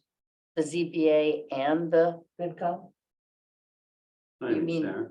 ZBA and FinCom or Yeah, ZBA and FinCom. are you getting? Sarah. Sarah Sarah. would be the obvious choice there, just because. Okay, well, I guess that's possible. yeah, absolutely. Two hats, one Does that mean she person. gets to vote twice? Yes. Just checking. One downtown improvement and one historic district. Mhm. Okay, so will we put this forward to the next, to the planning board? Is Right. that, okay. And Ron is on, but who's going to forward that information then to? Yeah, I'll work with Betsy and Excellent, she'll yay. bring that forward. Now, Ron does have his hand up. Mr. Master Giacomo. Yes, thank you, Becky. I like the idea of two planning board members. My suggestion also would be someone from the climate committee, to maybe be on the committee also, climate change.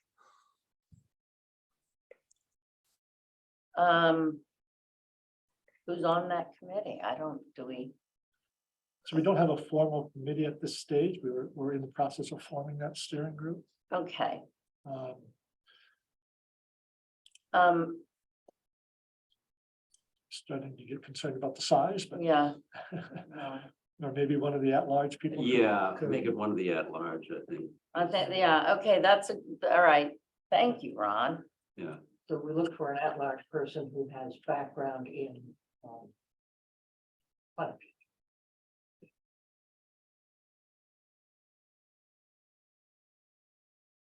Okay, thank you. Anything else, Ron? Nothing else, okay.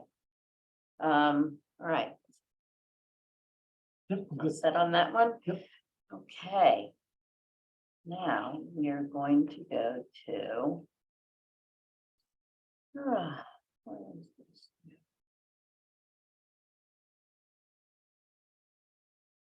This is dispatch community outreach. So. This is Kathy and Chief. Yeah, so a combination of outreach, but also an update on where we are with the timeline and staffing. Which has become quite a bit more challenging just in the last couple of weeks. Yes. Given the number of changes that have occurred. So as I indicated in my memo to you, we have been dealing with some changes in staffing. And as you know, as part of a joint meeting with the finance committee last week, the department has lost almost all of the reserve officers much more rapidly than we anticipated due to police reform. As police, since reserves have to be full-time academy trained, they're going ahead and getting full-time jobs.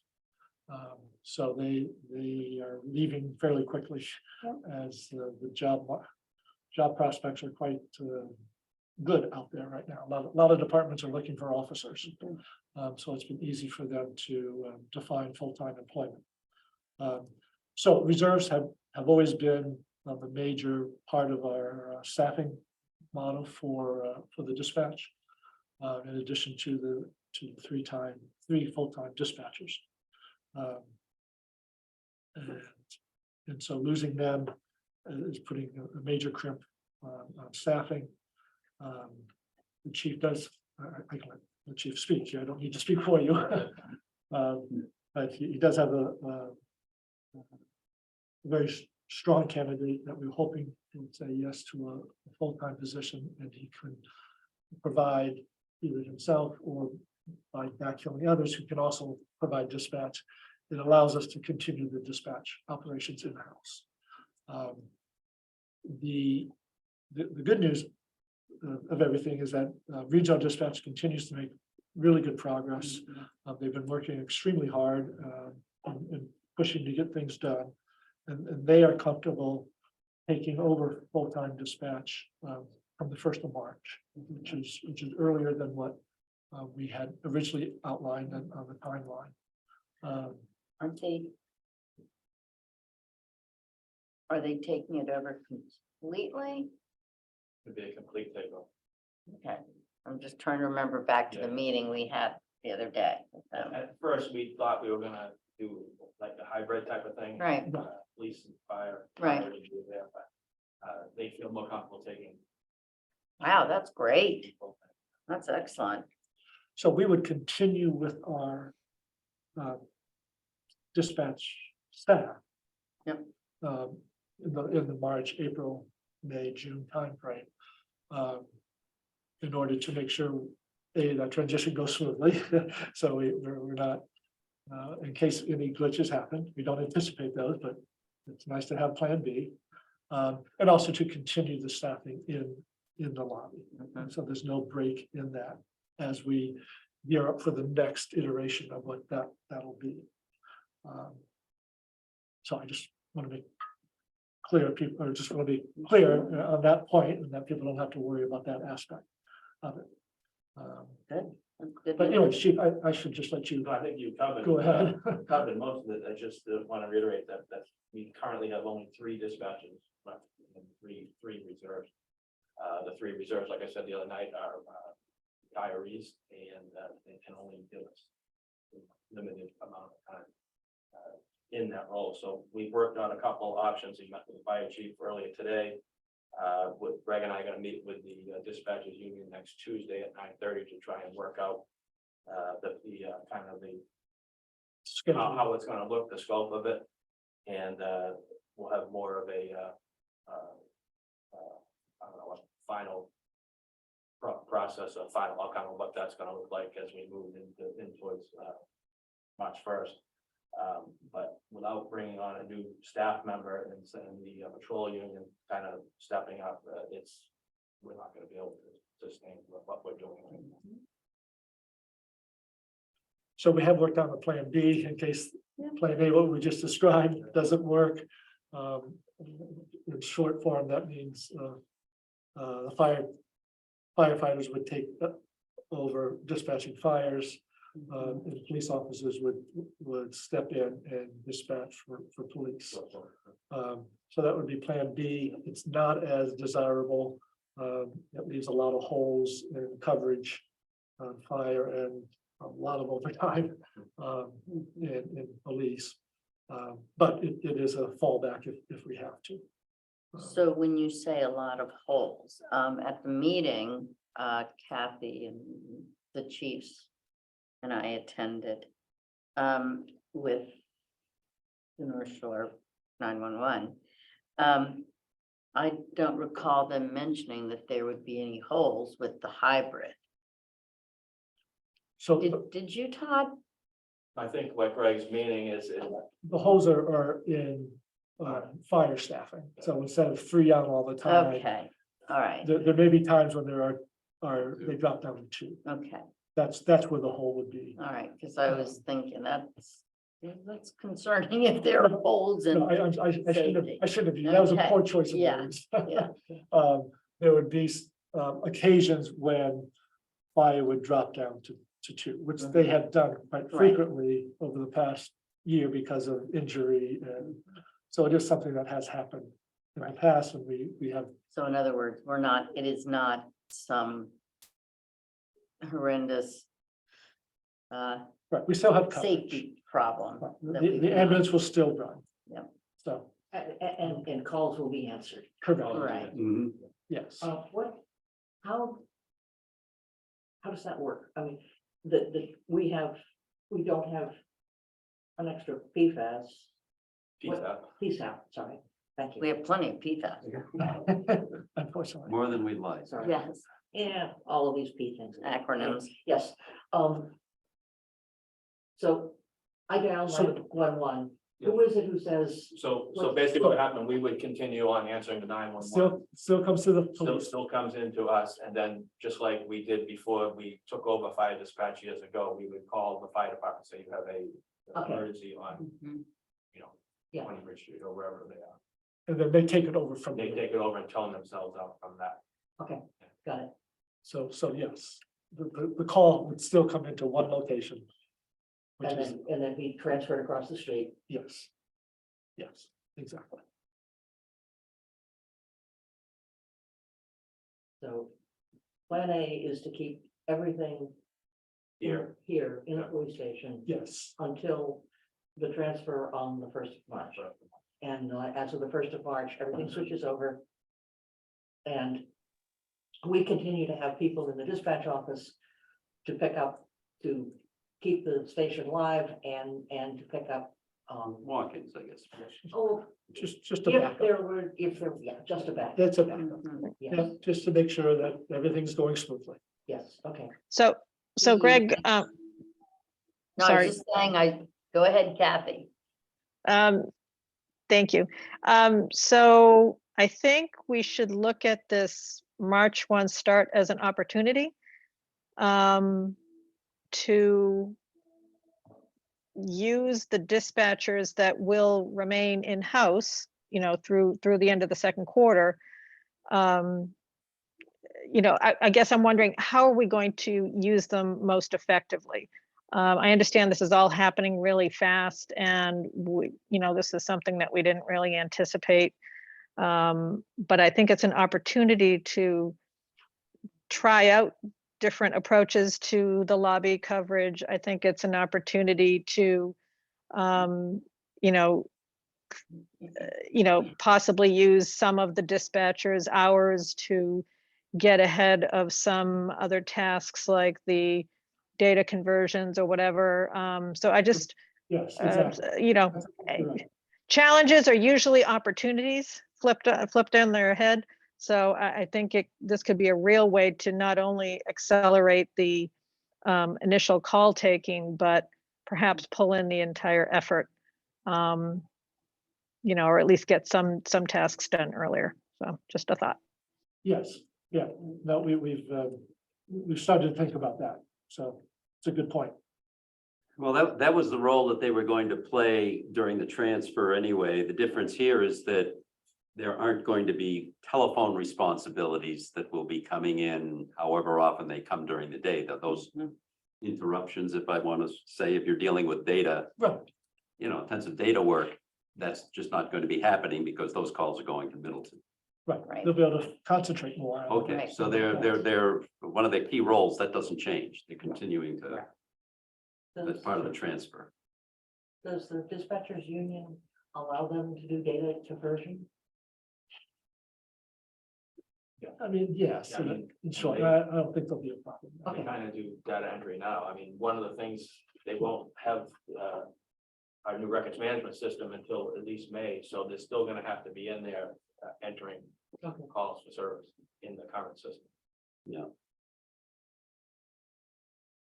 So the squeeze really is between now and March 1st, because you're running out of people. And We've it's got starting a, next we've got a Starting six- now. Sunday night. Tonight.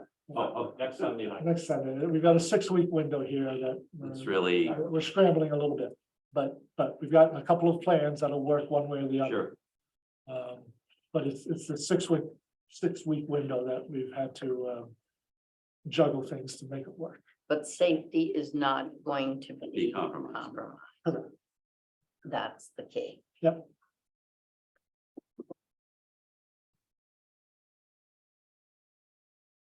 Very good. So if you're okay with pursuing Plan A, which is bringing on board the new officer, and using him in multiple ways to help us fill the dispatch shifts. We'll have the discussion with the dispatch union folks next week. Tuesday. It would be helpful for the next 6 weeks for them to switch from their 5-2 schedule to a 4-4-2 schedule. And it actually has some advantages to them because we won't have to force them as often on weekends. So I'm hopeful that, They get a little more time off. oh, yes, but more weekend work. So that's the give and take. So we'll have that discussion. How soon would this person start then? Tomorrow morning. Literally, he's ready to go. Nice. That's one of the attractions. We don't need to. He's in the process of going to Rowley as a reserve. He's one of the only people that talk about the Bridge Academy. He's actually Yes. bridged with the hours, so it's up to our discretion when we, Is this officer? David. Thank you. So I'm not hearing objections. So that's part A. Part B then is to discuss a little bit, your thoughts on how best to communicate all of this to the public. We had talked of, visual plan, we would have multiple months to educate the citizenry about the changeover. Obviously, it'll happen a little quicker now. The folks at Regional are very agreeable to hosting public meetings, so that people get to know them, they can get to know them personally. They're willing to host open houses at the center so that citizens could go up there and have a tour if they like. They're really quite I think accommodating. that's a really nice idea. And then again, just, what sort of press releases do we want to work on and that sort of thing. Well, I think first of all is changing the timeline. It's online. Do we, that as well as putting on the public safety dispatch site, the offers for public forums, for going down to the rec center, and try to get some feedback as to what people might like to do. And they might have some ideas that we haven't come up with. Maybe, and Tiffany, definitely, get Tiffany to do Yes, so, Wow. yeah, Can we get a communications plan? Just lay something out, and maybe is Tiffany gonna drive that and say, we're gonna do A, B, C, and D, here are the timeframes, and maybe do 2 of these and 1 of those. Because we're sitting here with, we can come up with ideas from the sky, but might as well. Kathy has unmuted and Okay. she's, Yeah, I understand that, the regional center wanted to concentrate on the actual conversion when we last spoke with them a couple of weeks ago. But I thought that they also might have some draft plan or thoughts, like John is suggesting. I agree that what should become, something should be put before this board as a draft that we could then comment on, et cetera. But I thought that the regional team might already have something or at least some ideas on what that should look like as well. Because some of the things we may want to happen, the timing for those communications may actually be, some may be before we go live and others may be after we go live. Right. But we have a pretty good handle on the timeline now. We did not have that 2 or 3 months ago. So, Well, I Well- would say there are some things that are gonna get done sooner and other things that may get done later in order to accommodate taking the call sooner. So that the timeline is shifting. well, it is, because here, for example, January 20 of this month, we're going to be putting lobby cameras and intercom installed. So I think first and foremost, we need to update the information on the transition to regional project timeline. Yeah, because the lobby cameras are not critical. They're not time critical, no. and radio connectivity is. Right. And so I just think that's the first thing, and maybe we, if we can have that updated, have Tiffany, maybe, we can get from the chief or you and the chief, get a statement put out and then an article in the Cricket. When, Yeah, we'll put together that, Yeah. that's Yeah. a plan. Right. And we'll map it out. I just, I know this came about quickly, but I think it's important to let the townspeople know. We do have a timeline of critical needs for the March 1 deadline, so we can probably work off of that. Yes. Great. Tiffany has her hand up. Tiffany? Hi, everyone. I just wanted to comment that I would love to help you update that. Would just love to gather the new facts that you all have received. And I don't know if I should work with Todd on that or with the select board, but to understand what's changed and the new timeline, and then create a plan to inform the residents. So, but yeah. Thank you, Tiffany. Yeah, you, Todd and Greg, I think. Okay. In there Thursday, regards to the staffing issue, so we can probably talk about it. That's right. Okay. 1:30, I think it is. Yeah, because I remember. I don't have to go to that, right? They changed it to Or did they? It was 1. 10 a.m. Oh, I They definitely flip-flopped it. can't make that one. Okay.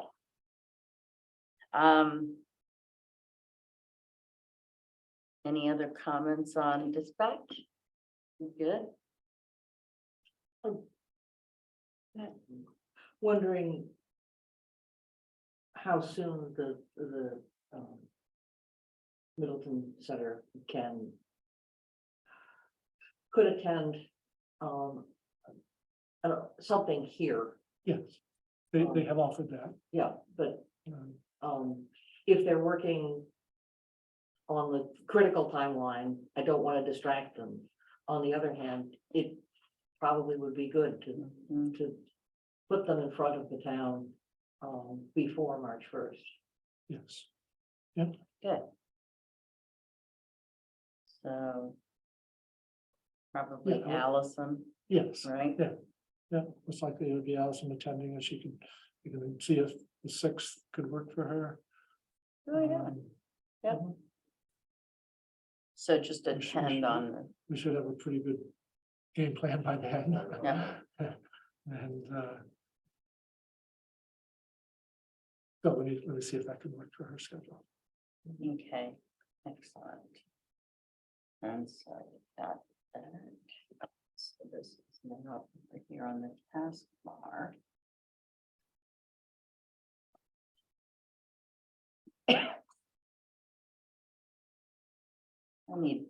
I need stronger glasses. There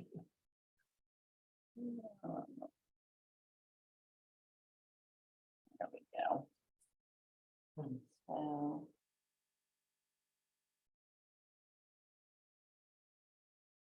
So on the board action items, we'll hope future meeting, Allison, February 6th. Okay. Any other comments, questions regarding dispatch? Okay, seeing none. Thank you, Chief, very much. Yeah. Have a good night. Thank you for all the work you're putting in. Yes. That's great. Thank you. You're prepared. Thank you, Chief. Ambulance option. Yeah, Todd has really worked hard on this. Yeah, And give him a lot of credit. He's lined up the ducks. Yeah, He's been So on that top of it from day one. He's got some things laid out. He deserves a lot of credit for it. and at the meeting we attended, he had a lot of really good, when we were at the North Shore 911. The amount of work he put in and the presentation he provided was really the data he brought. Didn't you think, Kathy? Very well done. Yep. Yeah. Absolutely. Okay, so now ambulance.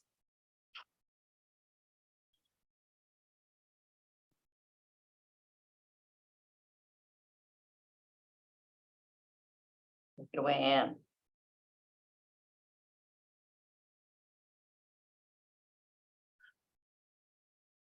I continue to be concerned that we have advertised ambulance service that we don't provide. I think changing the squad to a response, a paramedic response vehicle would give the town what they think they're getting. That is to say, that there will be somebody who will help you from the town there within minutes of your calling 911. What do you mean, what we advertise? I don't, Okay, when we talk about in the town meetings, talk about the budget. We talk about the fact that we have a very expensive fire department, we have a very expensive fire department because it's full of paramedics.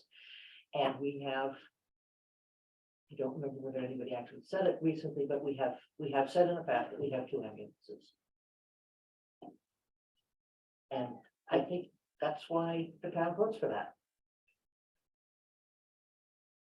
So you would favor a full transporting ambulance? No, I don't care what the town, I think what the town wants is somebody who is there, who can deal with CP, who can deal with. Who can administer first Yeah. aid, not- paramedic not- level, not Paramedic level. first aid Immediately. Immediately.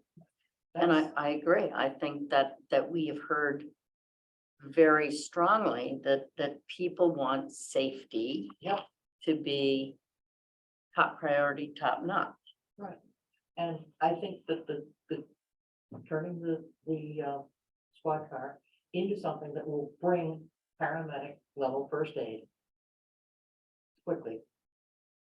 So did we get a report? Did we get the information back? Because Chief, didn't he last time say there was more information on the conversion of that? The squad car, of the squad, Whatever that Vehicle. is, That's vehicle. what vehicle, right. When we talked about it.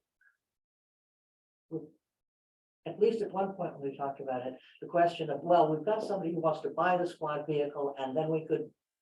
No, they don't, they don't. right? Or do they? They are willing to requote it. Okay, excuse me? requote. So the, Yes, their option period, I think, had expired at the end of December. So it's a That's not to different, say they don't want it, but you gotta right? check Okay. back. Yeah. And right now that requires a new, what does it require?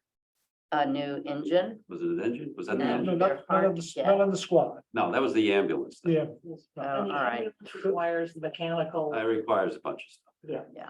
Right, so the squad car needs to be reconfigured with different compartments Oh, okay. to hold equipment. And If I he recall wants correctly, that, it's in the $5,000 range. Oh, this is, It's under 10, but he also wanted the different, that's for the ambulance, oh, good golly. not for the squad. For the squad, you don't. yeah, Okay, You're So- not lifting anybody. Right, the squad would not be a just transport. CPR. Okay, thank you. it's just medical support on site. So you're saying that we don't, let's As a just, second. Yeah, obviously, we still have the primary ambulance. This is only used when that's occupying or on a call already. But that's short money Mhm, It's short one. and it's Yes. good service yep. and. Do we have the staff for that, though? We have to, The We have the- staff, That's a one-person deal. that's a one, and we can, well, is you can this use, the police? yeah, you can. I mean, please go to, That's why- please go to the calls anyway. Right. So they're on scene, they're gonna assist. And then the paramedic is there with the squad and you wait for the The for the transport, mutual aid transport. Mhm. which happens 10 times last year. So for the, But when you see in the paper that there was a call and transport was refused. Yep. This is where the squad. Is a good answer. Yeah, that's an interesting point you make. Mhm. How many calls do they make where transport is refused? Maybe that was asked in one of our meetings. It's reported in the Cricket and it's a lot. It's fairly, yeah, It's a fair number. yeah. It's, Yeah. So showing up with a vehicle that's not gonna transport is probably meeting whatever the needs are for, Yeah, I mean, you don't know that. until You don't know get that, there. of course. Depending on what the call-in Yes. is. But we wouldn't have to call for mutual aid. No, right, So when that happens, you would not. I think that probably is called at the same time. He's leaving the station in the squad car. You're calling for mutual aid at the same time. Yes, yes, And okay, fine. So that's, but you can, yeah, when you get to the scene, you may, you're doing what you're doing until this. you know, you may be able to turn it around. Yes, that's right. They may not even get there. But the truth is that the vehicles do need to be run. And so that's not necessarily a bad thing that it goes out and goes back. Okay. So Kathy, do you want to weigh in on this? Yeah, I agree with the squad. It is short money, good service.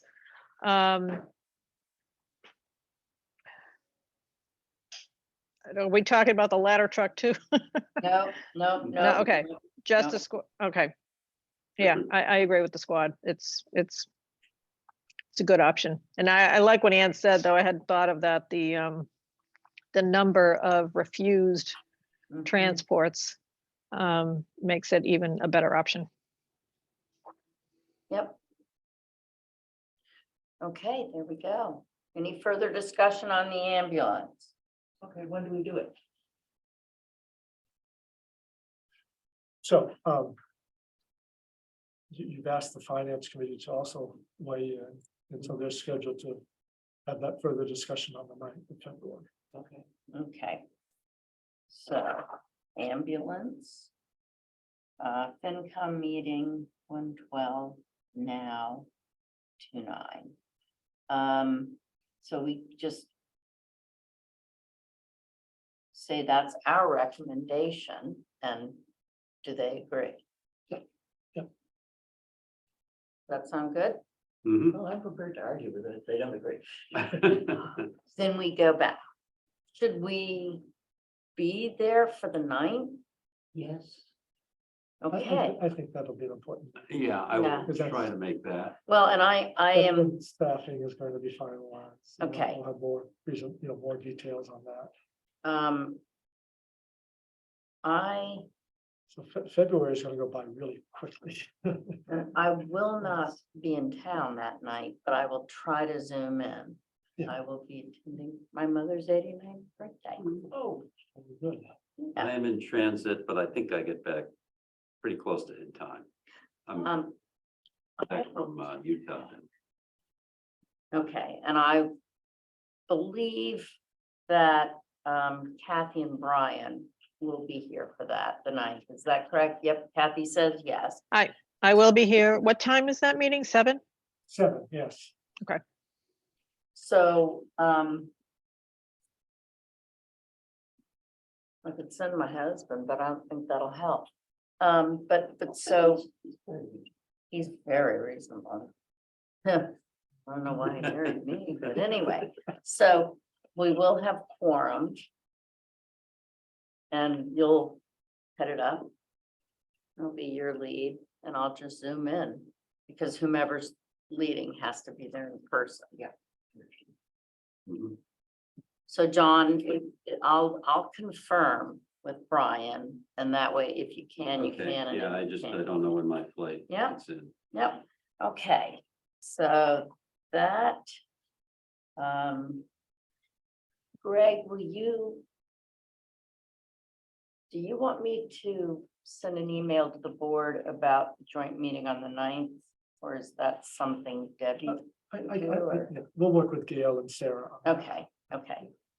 Thank you.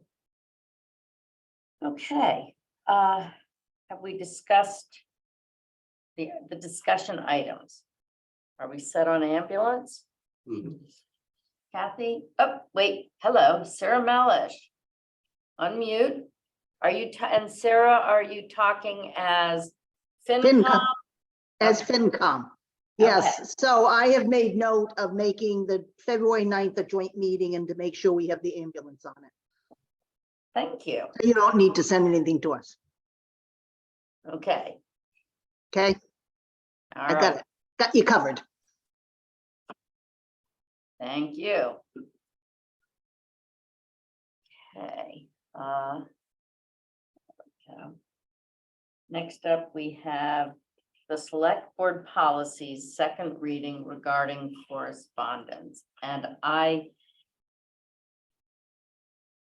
has town council taken a look at this? Cause No, we have not gotten that back. okay, because I do not want to go forward Yeah. unless town council has vetted this.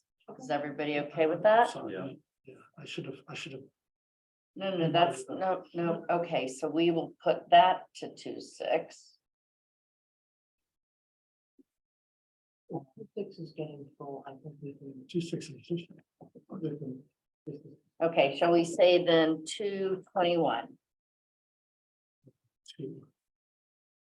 Oh, is that another holiday? Holiday, Oh, yeah. jeez, we just, No, it's on here. as the another 23rd. Tuesday. That's Okay. another Tuesday, yeah. Is the President's Day? the Oh, 23rd? 21, yeah, so the president's 20th, so Oh, I'm 21 sorry. is the day. Okay. No.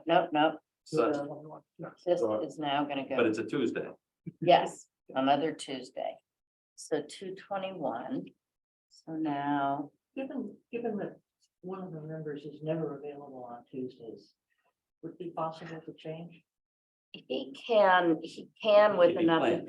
if we give him advance notice.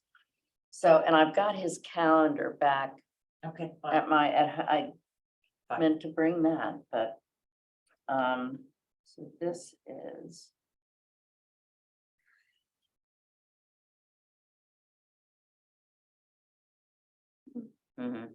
Sorry about that. Oh, all right, so this goes to, next up, we have public notices. See, for this one's good, Greg. Yeah, this is a good news announcement, thanks to Brian's good work.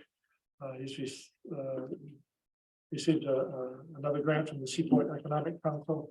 Wow. 560 plus thousand for the extension of the transient docks at Reed Park. He's very hopeful for a second grant, a big grant, a boating infrastructure grant, I think it's called, to pay for the rest of the total cost. So he's optimistic that the expansion will be provided without any town dollars. So Wow. this is a major step forward for that, and stay tuned on part 2.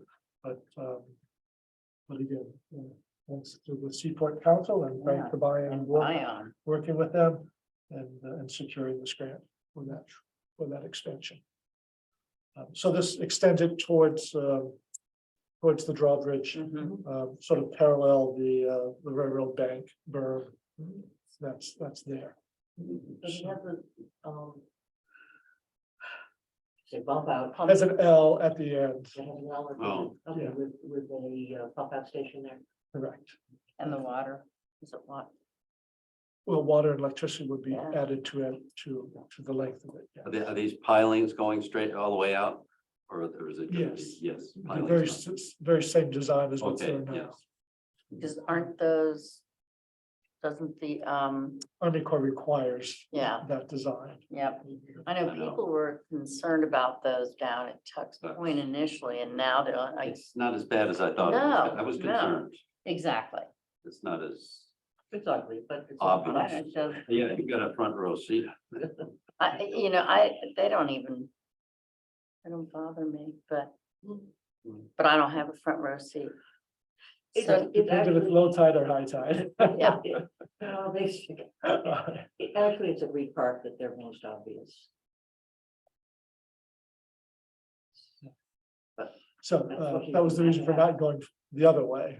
People mhm, were, Yeah, mhm. so going right up to the, right up the Beach Street, right. Yeah, So there was, also water depth. right. yeah, depth and, yeah, anyway. Great. Okay, So, town administrators, report. Please, and we need to give our thanks to Bion. yes, absolutely. So yes, I alluded earlier to the possibility of a special meeting to talk about the governance project. This is the work we've had Susan Beckman move forward on. She's had many conversations with different department leaders and various boards and committees. She's ready to have a more in-depth presentation to you and have some discussions about some new directions going forward. So it'd be beneficial, I think, to dedicate a meeting for that rather than try to squeeze it in as part of your regular meeting. I agree. So I was throwing out the 25th or the 30th as possibilities. So the 25th is a Wednesday. 25th is a Wednesday, or we could go to a morning time, most any day of the week. Well, I can't. Right, right. But I think So I'm not locked into those 2 dates. I'm just. I have, there's a water task force meeting on the 25th. okay. And, yeah. What was I the have other a day? Social agreement, and the water task force, and a dog class, so So what about, the 30th? as Greg said, do you want to look at a morning? I mean, depending on the morning, yeah, if I'm not at work, I can. I'm good for any of them. Kathy? Yeah, it would just depend on the morning, but, Brian is not here to represent himself and Right. he has a full-time job. I'm not sure mornings really work for him. We do have the extra Monday evening. Is that the 30th of January? Yep. Did you say the planning board was meeting now? They have a question of meeting and they may well be meeting that night, but I don't know. Well, we could meet from 5:30 to. Yeah, Brian can sometimes get away if you do something at 4:30 or 4 4:30, o'clock. yeah.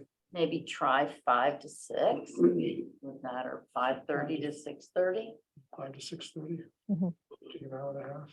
Okay, so shall we put that in and double check with Susan and 4:30 to 6. When's that, January 30th? The 30th. January, Monday, the 30th? What time are we asking for? 4:30. 4:30? Okay. So 4:30 to 5:30? And we'll check with Brian. Possibly to 6. but Yeah, that way it gives us a little extra Little time, yeah. little, Ann, is that all right? Oh, I have no trouble with the time. I think this is going to take more time than. Yeah. It will take at least all the time you allot to it, and probably needs more. Yep. Mhm. I think we should plan at least an hour and a half. Yeah. Mhm. Okay, I'll text Brian and ask if he can possibly do that.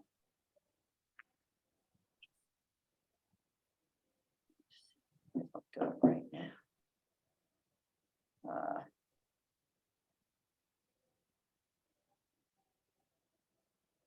Okay.